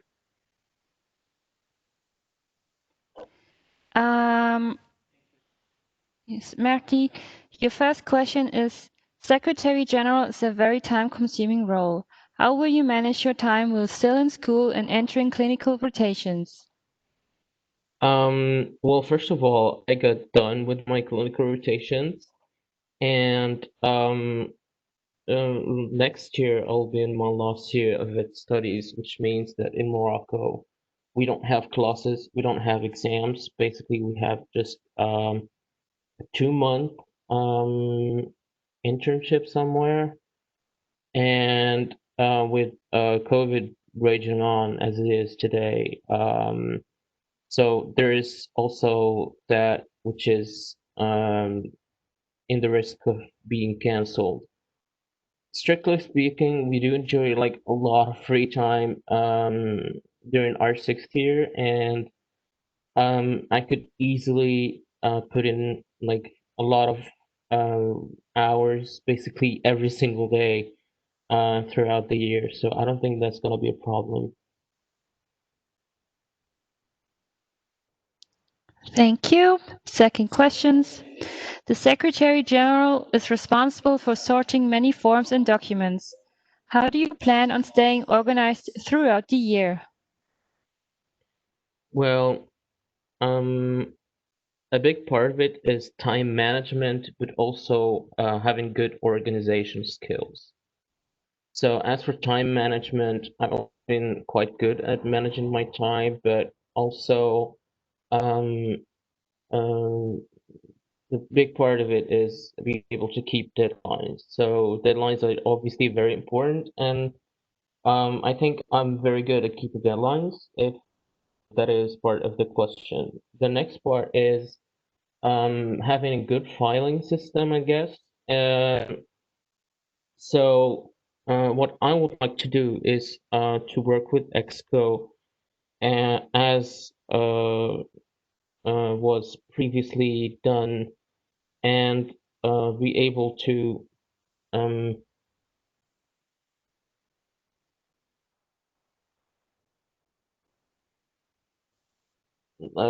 sorry, can you hear me? Yes, we can hear you.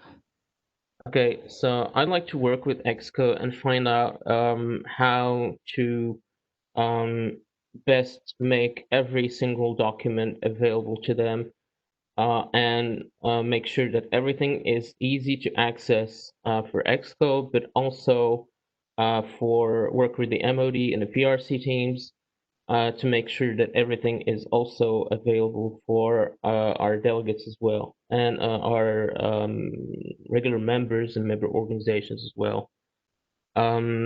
As for my own organizations, I think I'm a pretty organized person, and I don't have any time, like any trouble dealing with the large amounts of information coming at me at the same time. In fact, I actually enjoy it, and a lot of the time I usually work alone, but also I have been in a leadership position where I have um, been able to divide work and make sure that everything is communicated in the best possible way, and that everybody has access to every kind of information that they will need.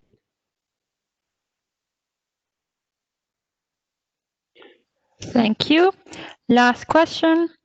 The Secretary General is in charge of setting many deadlines. How do you plan on ensuring the officials meet those deadlines? Like I said in my nominee form, the Secretary General is in charge, is supporting role.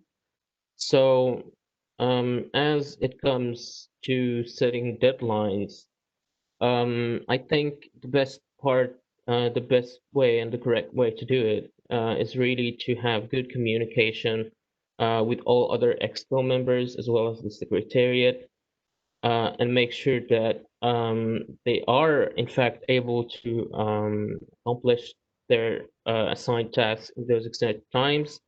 Good communication makes for um, a way to have foresight about any tasks that might not be finished on time, but also why they might not be finished on time, because maybe we set an unreasonable deadline, but also maybe the people for whom to whom the task was assigned are having personal problems or specific issues with specific tasks as well. So I think it's the SG's position um, that he should intervene in those moments and make sure that the correct tasks are assigned to the correct people, and that those people are able to complete their assigned tasks, as well as um, provide help when they might need it.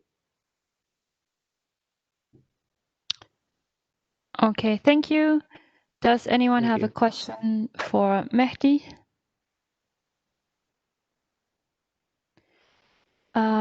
Those are still 2 hands raised, but I think they are from previously.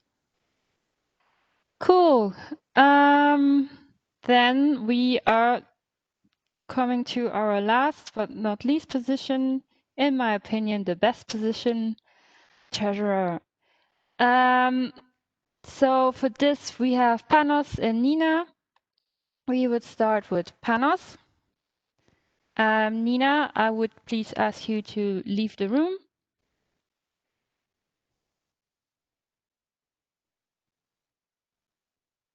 Okay, Panos, can you hear us?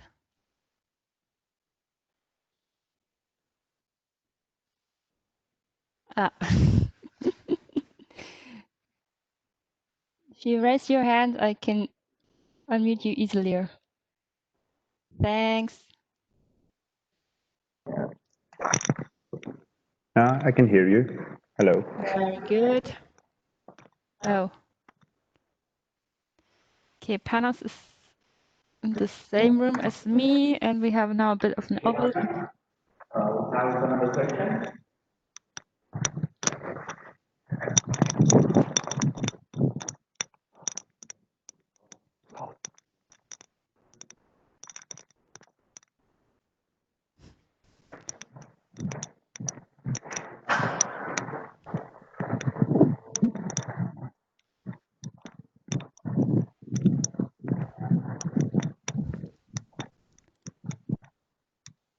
Okay, Panos, how's the sound now?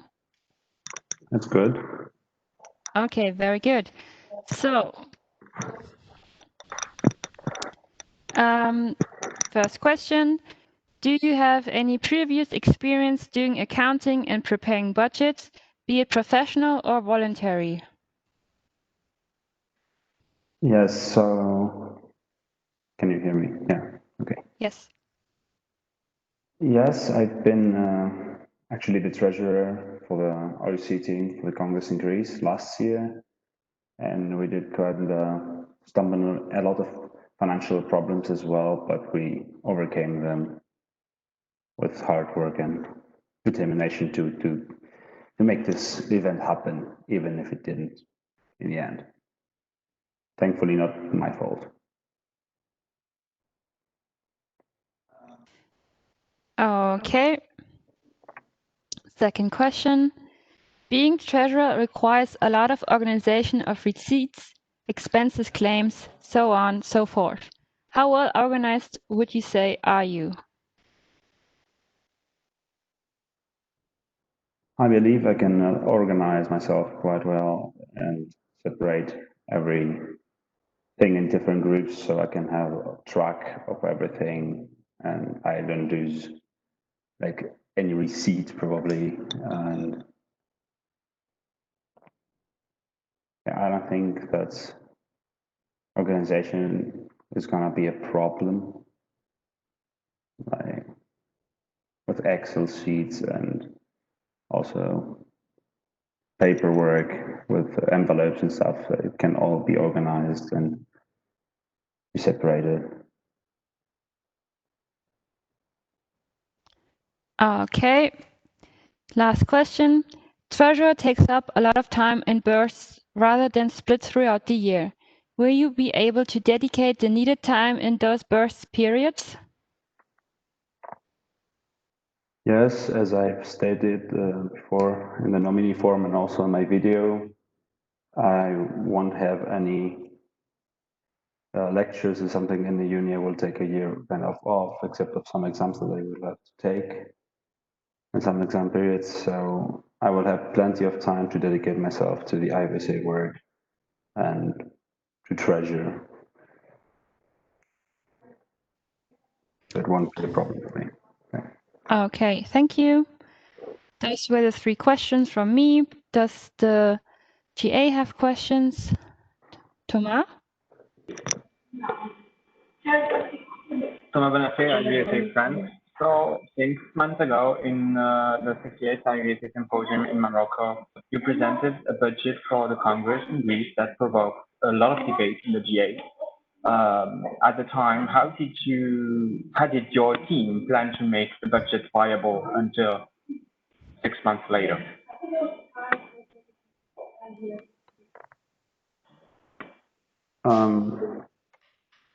If I understood correctly, it was just like the budget had some problems, how my team wanted to, how we plan to like fix it in the next months of the symposium, right? Correct. Okay, so actually at that time, at that like point of time, we were actually expecting some answers from sponsors still that were like kind of positive, but haven't really given us the final yes yet. And answers from the university, and because in Greece, bureaucracy just takes a lot of time for them to like discuss and sign everything and say, okay, you'll get the money. It just was a challenge to do that in this time period, like get the budget and the financial certifications to say we will surely have this kind of income. And that's why we also were working out on other plans, how to cut off the expenses if something went wrong.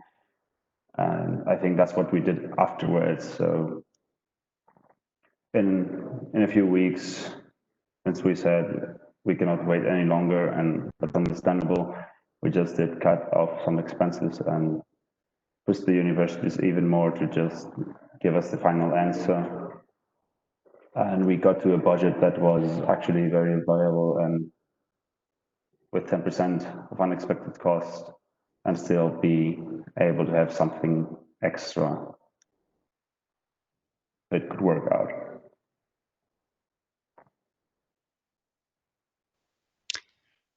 Okay, thank you, Jamal and Johannes. Does anyone else have a question for him?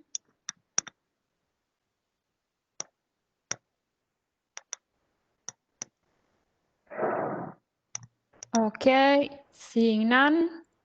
Panos, I would like you to ask to leave the room, and Nina can come.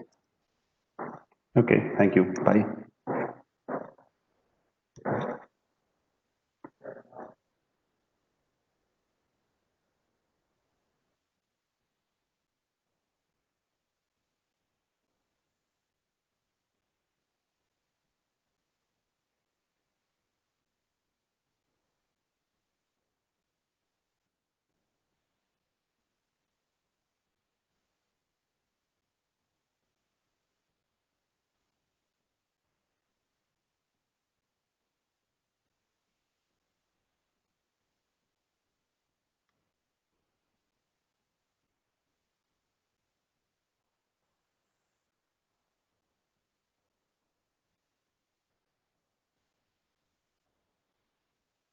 Nina, are you there?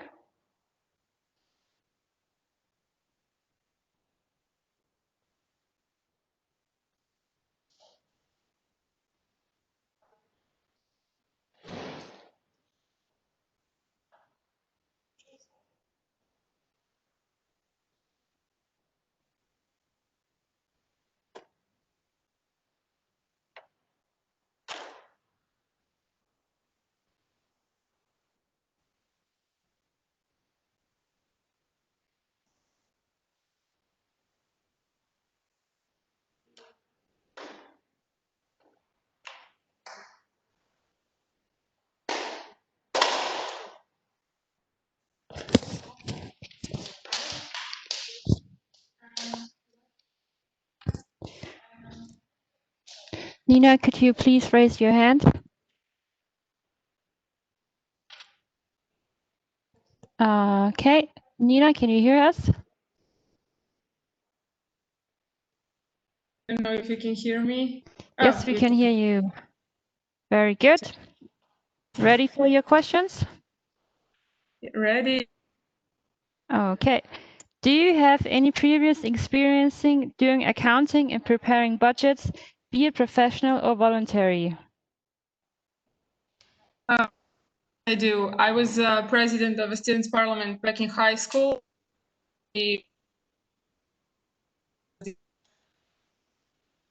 Sorry, Nina, you are breaking up.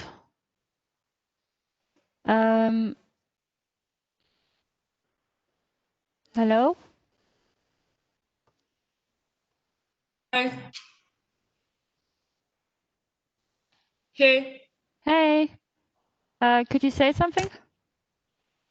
I'm trying. I don't know if you can hear me. Okay, I think it's working now. Could you please restart from the beginning? Yeah, I could. Well, I said that I was president of a students' parliament back in high school, and we had many projects, and I was in charge for the money and organization.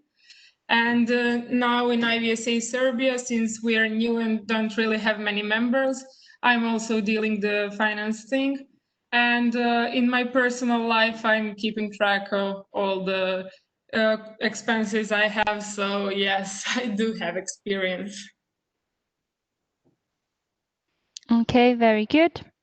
Second question. Being treasurer requires a lot of organization of receipts and expenses claims, so on and so forth. How well organized would you say you are? Could you just please repeat the first part of the question? Yes, of course. Being treasurer requires a lot of organization of receipts and expenses claims. Oh, okay. How well organized would you say you are? Well, I do think I'm quite an organized person since I'm always trying to manage few things in my life. I was just being a student was simply never enough for me. So like last year, I was going in my 5th year, I was establishing new MO, and I was also managing all of that with the clinical work. So I would say I'm organized, and I think that if you just dedicate some time every day on something you're doing on, that it will be enough and you can work everything out. Okay. Last question. Treasurer takes up a lot of time in bursts rather than split throughout the year. Will you be able to dedicate the needed time in those burst periods? Yes, I'm enrolling my last year of the faculty, so I won't have that much obligation at the uni. So I truly believe I will have enough time, and my schedule is quite flexible, so I can decide when I will take exams, and so that will give me the opportunity to be available when those critical periods are for the treasurer.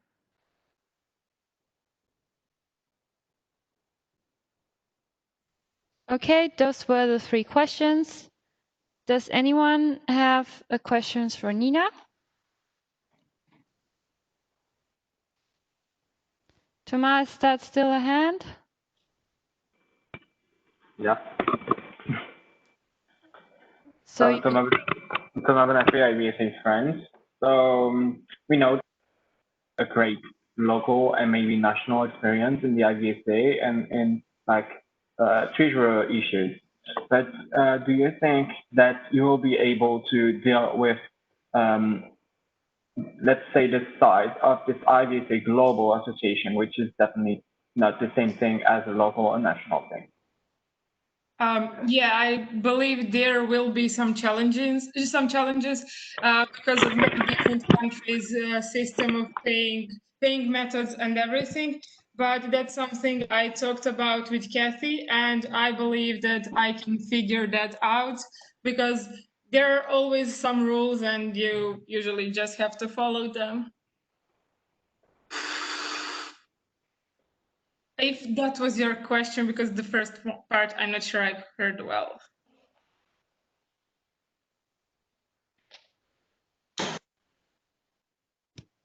Yes, I think that was the answer to the question. Does anyone else have a question for Nina?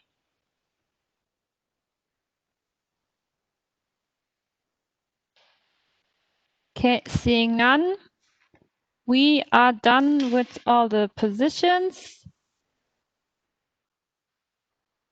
Let me just check.